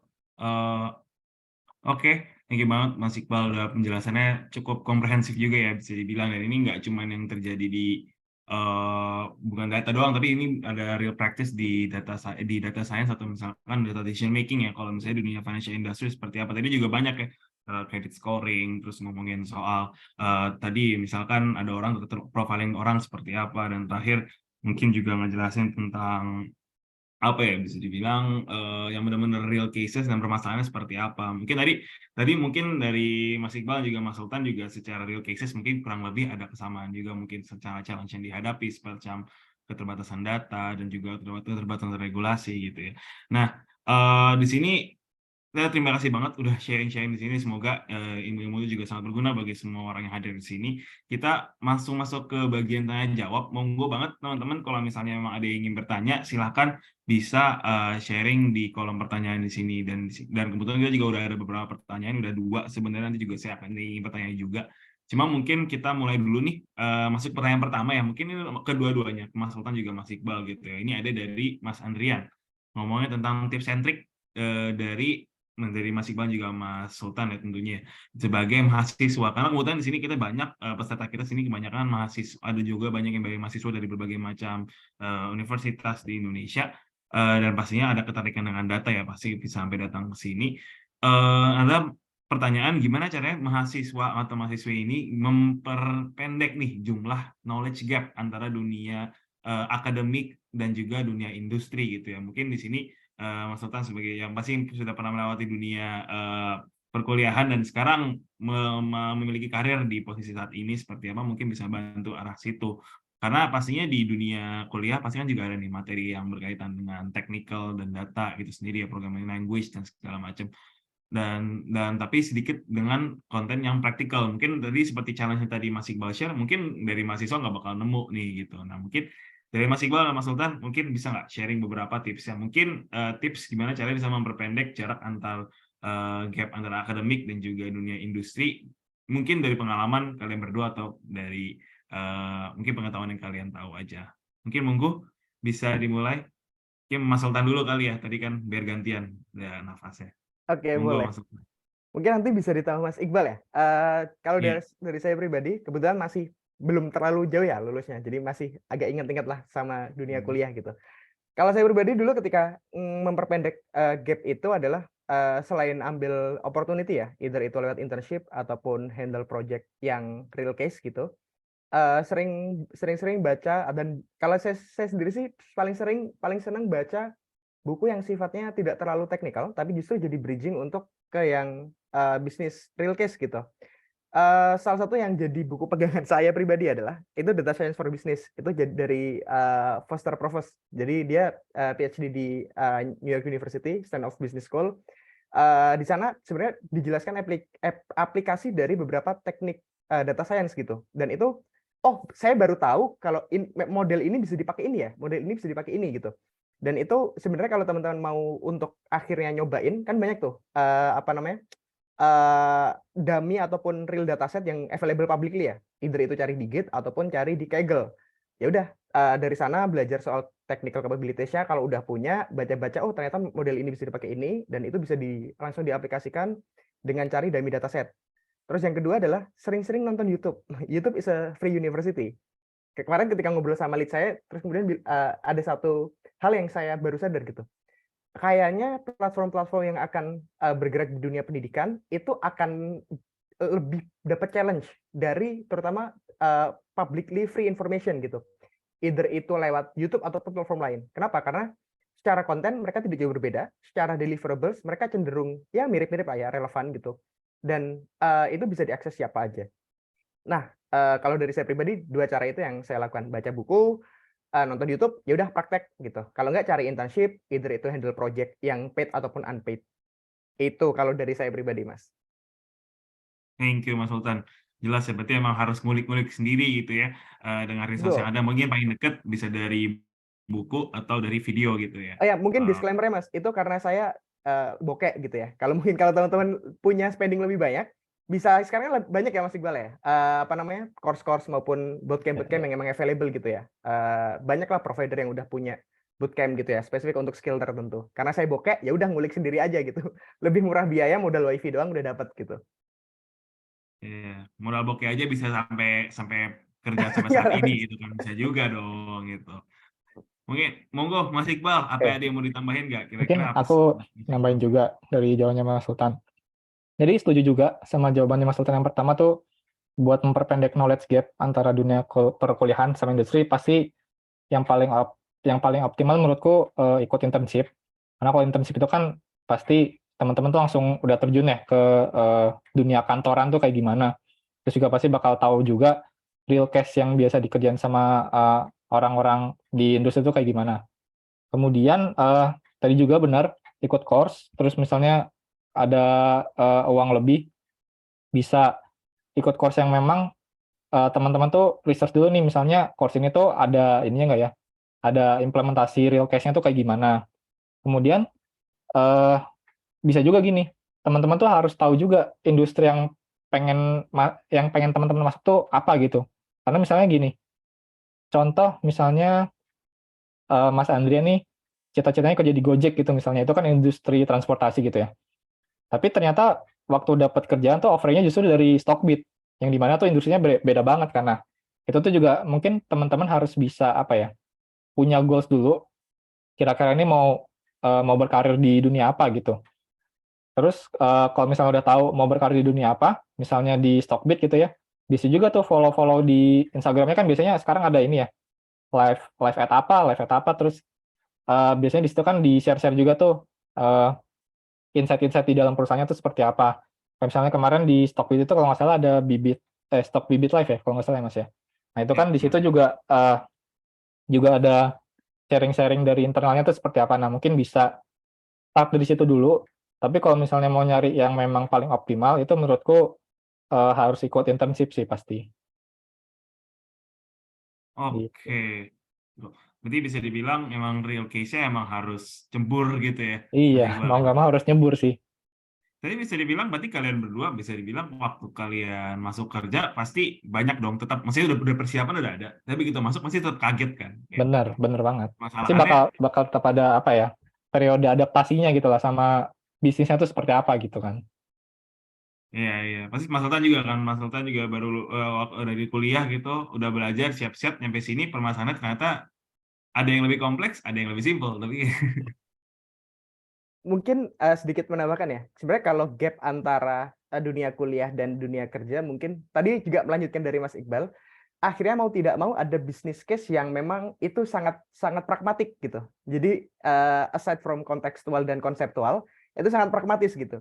Dari data ini, gue bisa dapat apa gitu. Nah, ya udah itu Nah, stakeholder, benar. ya kan Mas? Stakeholder ini tuh Benar. udah langsung tanya gitu. Ini gue bisa dapat apa nih gitu. Jadi aside from kita cuman provide data points gitu ya, ataupun label atau flagging tagging gitu, ya ini bisa buat apa bisnis use case-nya gitu. Karena mereka akan cari spesifiknya. Kalau bisa gua gas ya gua gas gitu. Tapi kalau ini kagak guna gitu, akhirnya kan itu hinder juga potensial dari tim data ya. Akhirnya data nggak bisa jadi leverage tuh untuk jadi strategic inisiatif mereka. Itu sih yang pragmatis banget ya ternyata gitu. Udah kita bikin konseptual nih, terus literatur review sana sini, tapi kalau nggak ngejawab use case-nya juga nggak akan solve the real problem gitu. Nah, soalnya kadang juga apa ya, unit bisnis tuh datang ke kita bukan bawa pertanyaan, tapi justru mereka nanya ke kita. Itu yang kadang agak susah. oke, mau minta kayak please, kayak misalnya berarti emang bisa dibilang, tapi bisa dibilang data itu penggunaannya sangat luas ya. Dan tadi kan juga Betul. tadi Mas Sultan juga bilang role-nya ada banyak banget. Kayak tadi ada analis, ada ML machine learning gitu, habis itu ada business intelligence, ada juga data analyst, ada data engineer. Jadi role-nya itu bisa banyak banget, dan tapi balik lagi kadang-kadang bisnis datang dengan open-ended question, jadinya malah kita jadi konsultan mereka juga gitu, kita Benar. gimana cara growth ini, gimana cara itu. Jadi perspektifnya, tapi balik lagi jatuhnya jadi orang data, perspektifnya bukan cuma apa yang kita lihat angka di depan, tapi atau data-data yang ada gitu, tapi kayak bisnis acumen memang harus ada juga berarti ya, jadi bilang. Nah, kita masuk ke pertanyaan berikutnya. Ini ada lagi. Nah, mungkin ini ada yang mungkin pertanyaannya lebih unik gitu ya. Dan ini dari Mas Sikvan nih. Pertanyaannya, dia ingin yang berkaitan dengan perkembangan AI gitu. Nah, mungkin tadi juga Mas Iqbal juga bilang, oh mau coba di-align dengan ChatGPT gitu ya. Atau mungkin ada project-project nanti. Juga Mas Sultan juga, ini juga nanyanya, mungkin dia specifically data analis gitu ya. Dan di sini pertanyaannya, gimana sih, apakah yang bisa dilakukan, apa sih misalkan AI bisa lakukan sebagai tim data saat ini, apa yang bisa dilakukan untuk meningkatkan produktivitas dan juga result kerja dari tim data, or mungkin data analis gitu ya, mungkin Mas Sultan. Ini mungkin bisa dua-duanya ya gitu ya, dan mungkin itu bisa dari berbagai pihak ya, maksudnya ada yang dari acquiring data ataupun mengolah data ataupun ketika bersihin data. Mungkin bisa dijawab, mungkin bisa dibantu mulai Oke, ada dari dua hal sih. Kalau mungkin dari aku dulu ya, izin Mas Iqbal. Kalau dari aku berbeda ada dua hal, dari segi konseptual dan juga dari teknikal. Kalau dari segi konseptual biasanya aku langsung tanya gitu ya. Apa namanya? Top startups lah gitu. Itu kan si ChatGPT kan cerita ya. Oh, kalau di sini bakal kayak gini, di sini bakal kayak gini. Ada open-ended question dan mereka akan bikin konseptual framework-nya tuh, ngelisting nomor 1 sampai sekian gitu ya. Nah, itu bisa kita jadiin lebih mudah untuk ngejadiin project brief atau kita jadiin literatur review ketika proses analisisnya, bikin framework-nya gitu. Itu dari segi konseptual. Kalau dari segi technical, ChatGPT sudah bisa bantu kita query data ataupun bikin predictive modeling gitu. Kita tanyain aja kalau di tempat lain tuh bikin model terkait dengan use case tertentu tuh gimana sih gitu. Ataupun model apa yang paling sering dipakai gitu ya. Model matematik apa. Coba komparasikan kalau untuk use case ini mana yang lebih efektif. Either itu pakai SVM ataupun pakai logistic regression gitu. Oh, pakai ini karena apa, ini pro and cons-nya. Jadi itu bisa nge-solve beberapa case yang beberapa masalah yang kita harus biasanya cari manual gitu ya. Biasanya kan kalau literatur review harus buka beberapa web, buka beberapa artikel baru nemu. Kalau ChatGPT dengan nge-summary semuanya bisa memperpendek waktu kita ya. Jadi waktu delivery kita yang biasanya harus sekian minggu bisa kita perpendek tuh gitu. Paling enak gitu sih untuk bantu kita ke query. Query itu bisa langsung technical dan kadang query mereka lebih bagus. Query ChatGPT itu lebih bagus dari query manusia gitu. Dan juga untuk komparasi, oh kita mau pakai model apa, mau pakai analisis apa yang paling bisa lebih efektif gitu ya. Mereka akan kasih pro and cons-nya juga. Itu sih kalau use case di kerjaan sehari-hari ya. canggih-canggih. Oke, thank you Mas Sultan. Jadi udah cukup jelas maksudnya kalau dari sudut pandang ini ada dua bagian tadi ya, bisa dari technical dan juga acquiring datanya juga ya. Mungkin Mas Iqbal ada yang ingin ditambahin Mas? Ya, mungkin setuju sih sama Mas Sultan. Di sini kan mungkin apa ya, perkembangan AI yang bisa dibilang udah bisa kita pakai buat kehidupan sehari-hari itu mungkin baru ChatGPT ya. Nah, kalau ChatGPT itu kalau aku pribadi itu kadang kalau misalnya aku ada sesuatu teknikal yang aku tuh belum tahu cara makainya gimana tuh aku pasti nanya ke ChatGPT tuh, kayak misalnya Airflow gitu ya. Misalnya kita mau automation pakai Airflow gitu. Aku nih misalnya belum tahu nih cara makainya tuh gimana. Nah, itu aku bakal pakai si ChatGPT buat minta dijelasin gimana cara pakai Airflow yang bagus tuh gimana, kemudian setupnya gimana, deployment-nya juga gimana. Nah, biasanya kalau aku pribadi sih lebih banyak ke sisi teknikalnya dibanding sama yang non-teknikalnya ya. Tapi kalau misalnya teman-teman tuh kayak, soalnya kadang gini, teman-teman tuh kadang kalau nanya sesuatu ke ChatGPT, belum tentu jawaban yang dia apa ya, yang dia kasih balik ke kita tuh bener gitu kan kalau yang non-teknikal. Tapi kalau misalnya yang sesuatu yang teknikal, itu biasanya udah kayak udah hampir 99% tuh udah bener gitu jawabannya. Jadi ya, kalau aku pribadi sih lebih banyak ke sesuatu yang teknikal kalau nanya ChatGPT. Sama kemudian kadang ini, eh kalau teman-teman tahu ada Stable Diffusion, itu yang buat generate image, generatif AI juga. Itu kadang aku kalau misalnya mau bikin satu slide gitu ya, misalnya aku butuh aset yang unik gitu yang aku nggak bisa dapat, kadang aku pakai itu juga buat nge-generate gambarnya. Oke, berarti benar-benar udah sangat praktikal banget berarti ya kalau misalnya Iya. bantuan AI itu sendiri gitu ya. Cuma berarti tadi, apakah tadi kan lagi setuju Mas Iqbal setuju sama Mas Sultan gitu. Tapi tadi Mas Sultan bilang kadang-kadang waktu nge-query data gitu juga pastinya ternyata kadang-kadang malah AI lebih bagus gitu. Kalau dari Mas Iqbal juga ada pengalaman seperti itu juga nggak sih dalam misalnya query atau misalnya querying data gitu? Oke, kalau query, jujur aku nggak pernah pakai ChatGPT karena kalau ChatGPT itu kan, kalau query itu kan lebih ke ini ya, lebih kita tuh harus tahu konteks data kita tuh gimana. Sedangkan si ChatGPT ini kan nggak tahu konteks data kita tuh seperti apa. Jadi kalau query yang SQL itu aku jujur nggak pernah pakai ChatGPT, cuma mungkin secara struktur ini aja kali ya. Struktur flow query-nya itu harus seperti apa gitu ya. Itu mungkin bisa, tapi kalau untuk detailnya kayak misalnya join ini kemana itu kan dari ChatGPT juga masih belum belum secanggih itu. Jadi kalau aku sendiri sih mungkin lebih banyak pakai ChatGPT itu buat nanya-nanya soal Python sih biasanya. Oh, oke. Oke. Thank you Mas Iqbal. Nah, ini kita ada pertanyaan berikutnya nih. Cuma mungkin lebih fokus ke Mas Sultan sih. Di sini ini lebih pertanyaannya lebih fokus ngomongin tentang perbedaan antara role business intelligence dan juga data analis gitu ya. Mungkin tadi Mas Sultan juga udah ngejelasin ya. Dan mungkin pertanyaannya itu mungkin perbedaan mencolok nih antara kedua role tersebut dan juga kira-kira apa sih perbedaan use case yang dihandling oleh business intelligence dan juga data analis.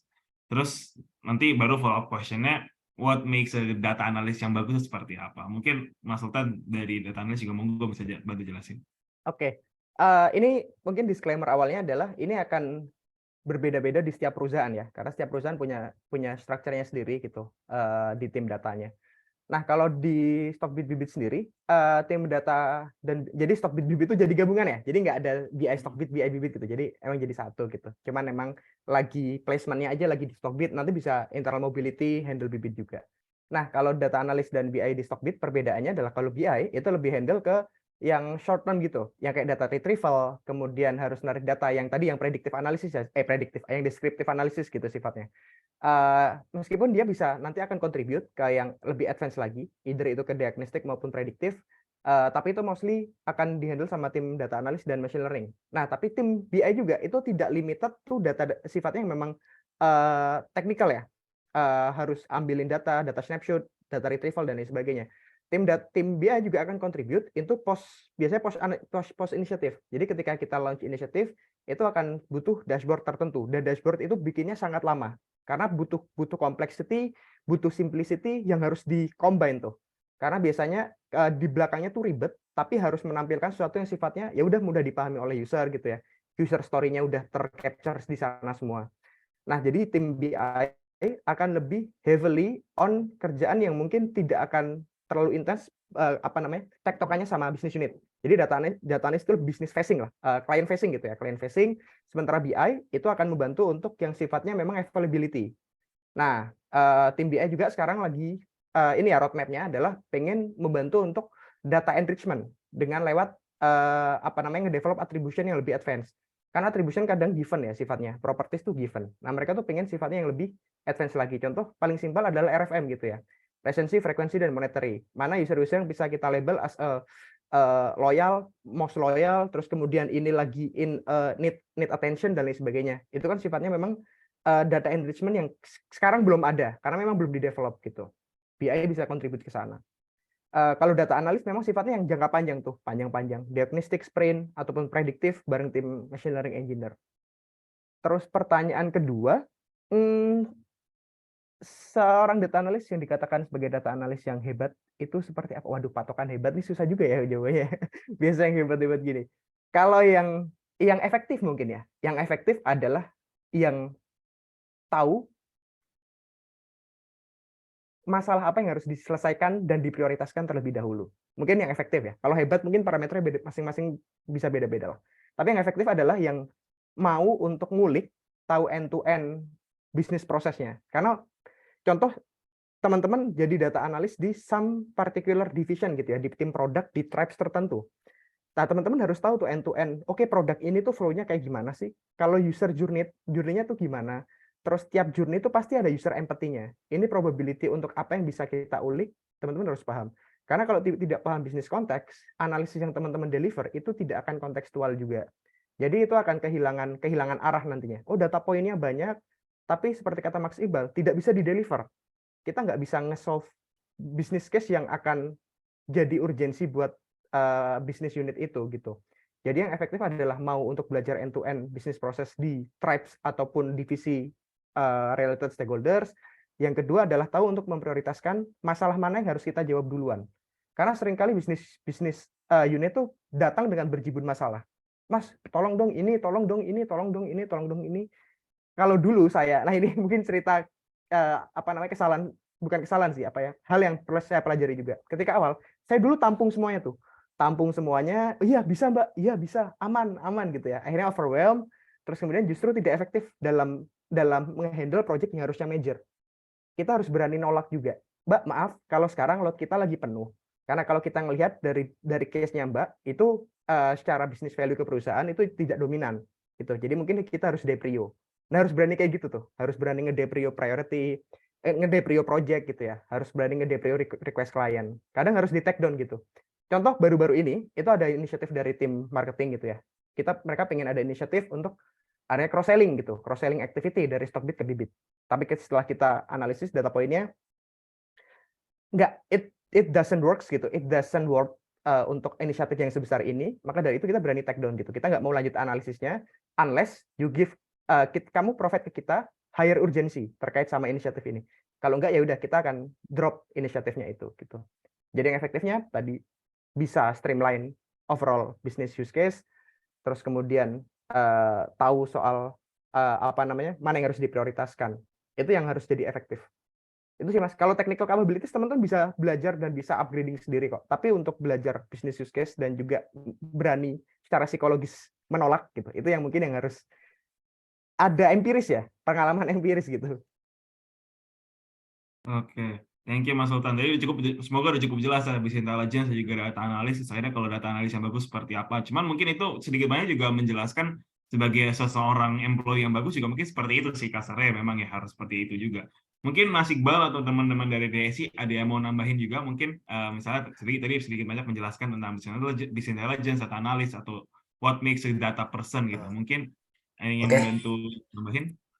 Aku mau sedikit nambahin kali ya. Sebagai data ya, data profesional, itu yang jadi permasalahan kita sering di DSI sering discuss ya.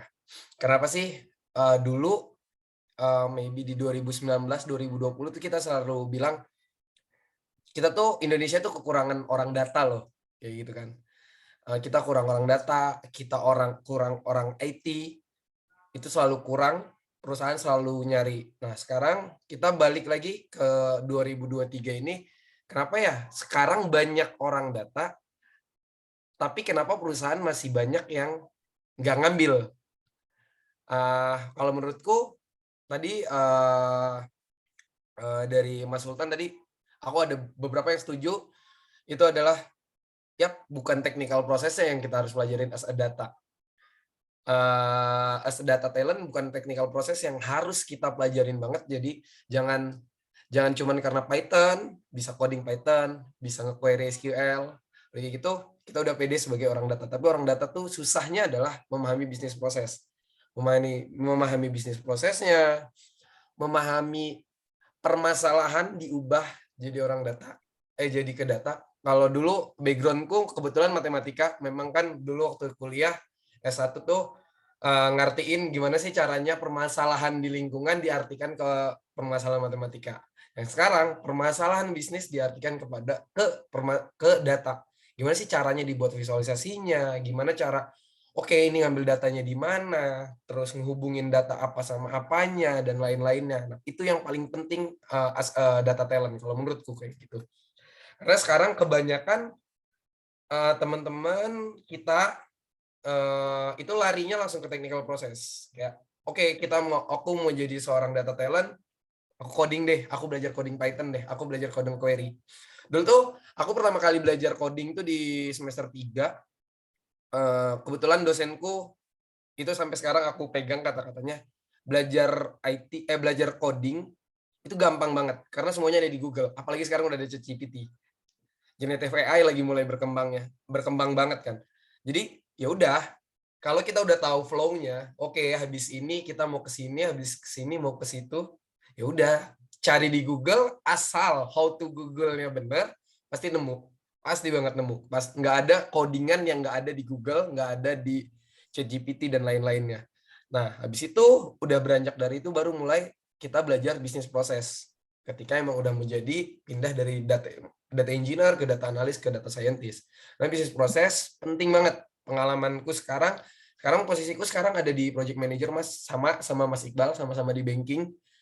Cuman aku waktu itu Mas Iqbal di Mandiri ya, aku lawannya kayaknya, aku ada di BRI sekarang. Sama kebetulan juga di divisinya di Enterprise Data Management. Jadi yang ngurusin data enterprise-nya dari tadi Mas Iqbal ada sedikit singgung. BRI emang ke mikronya, iya benar.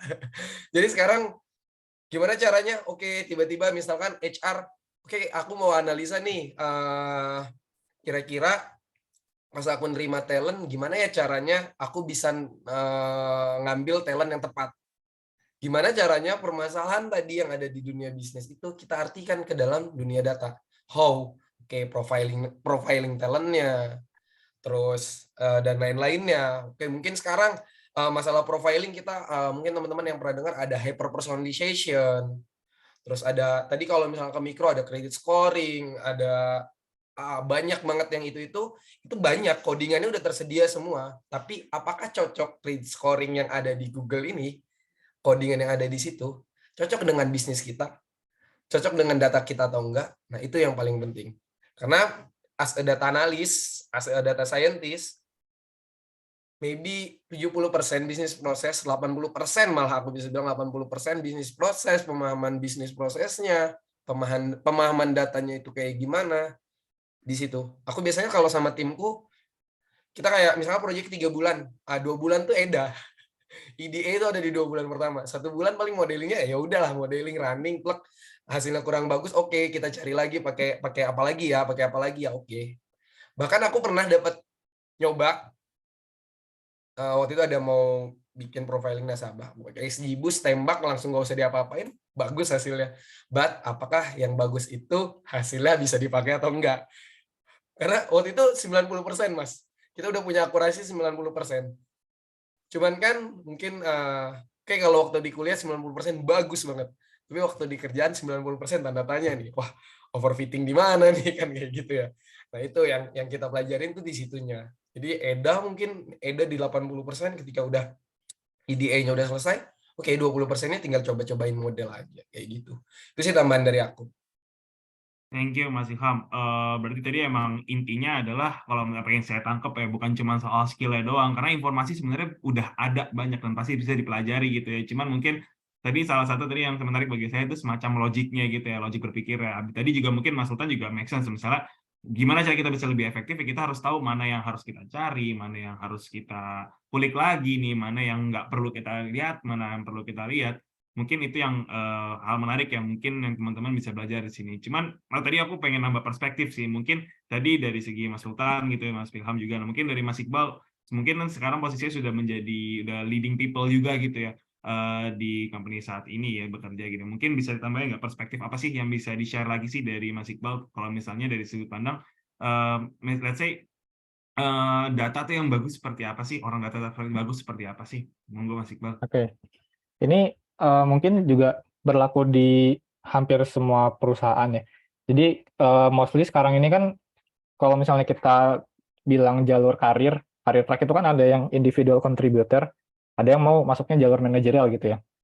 Nah, mungkin kalau yang individual contributor itu balik lagi tadi dari sisi teknikalnya yang harus diperdalam. Jadi Python, SQL, mungkin terus juga machine learning-nya, deep learning-nya, tapi juga tetap nggak lupa juga soal bisnis prosesnya.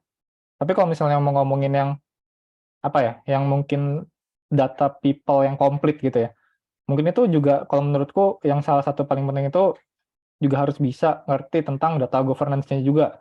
Karena sekarang itu juga kan udah mulai ada ini ya, undang-undang perlindungan data pribadi itu.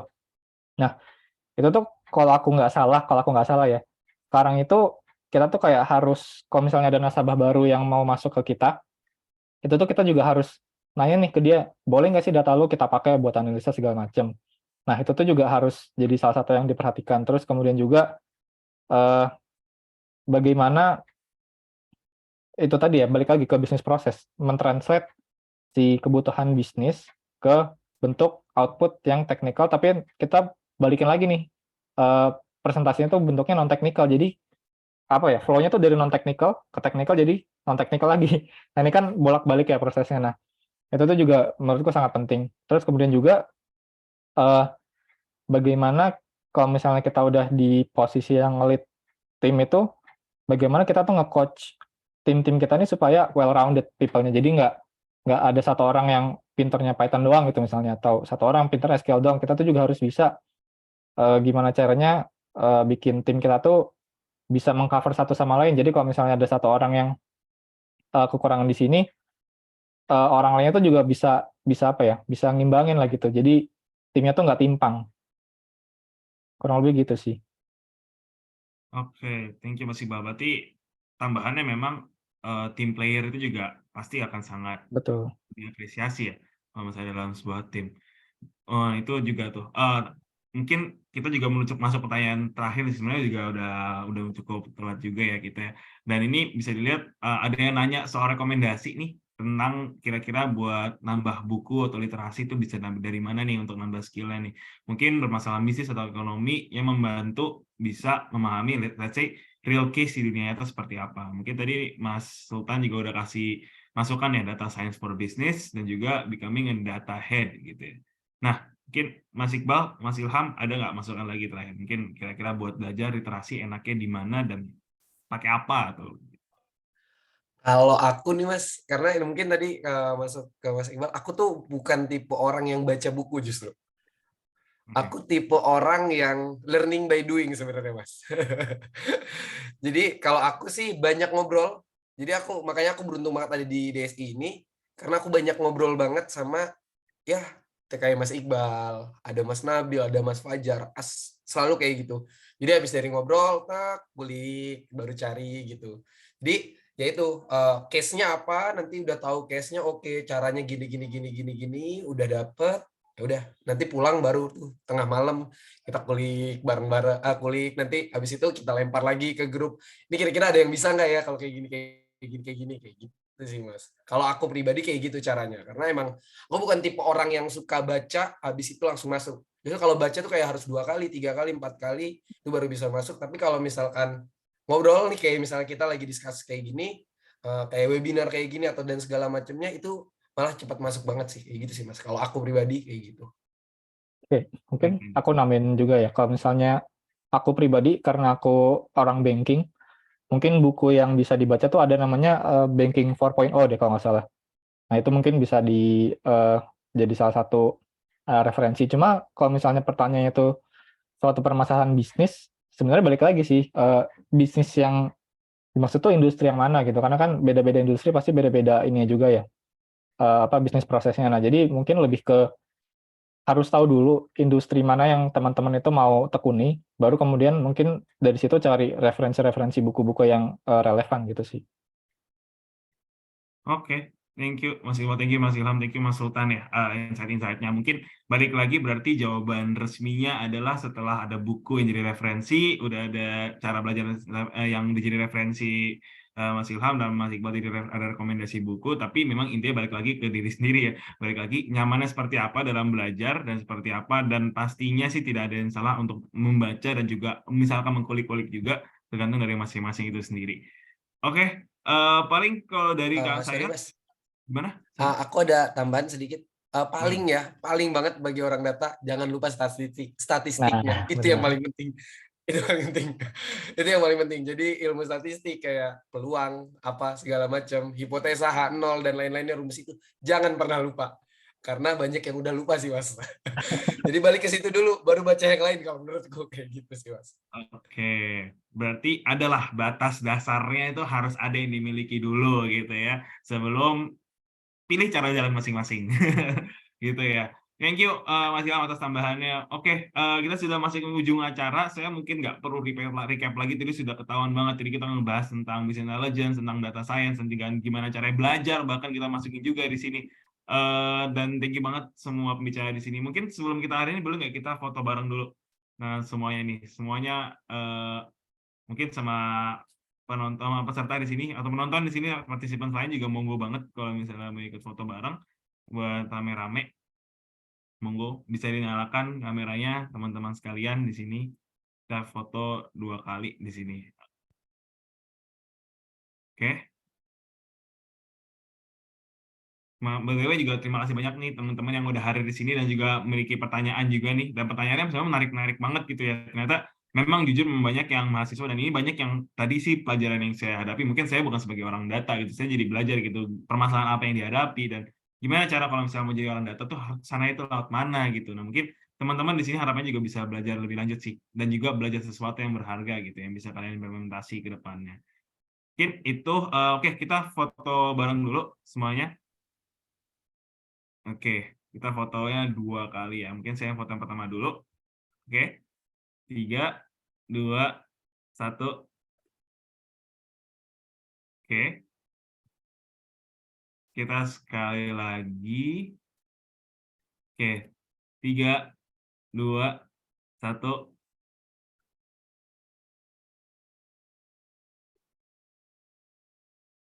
Oke.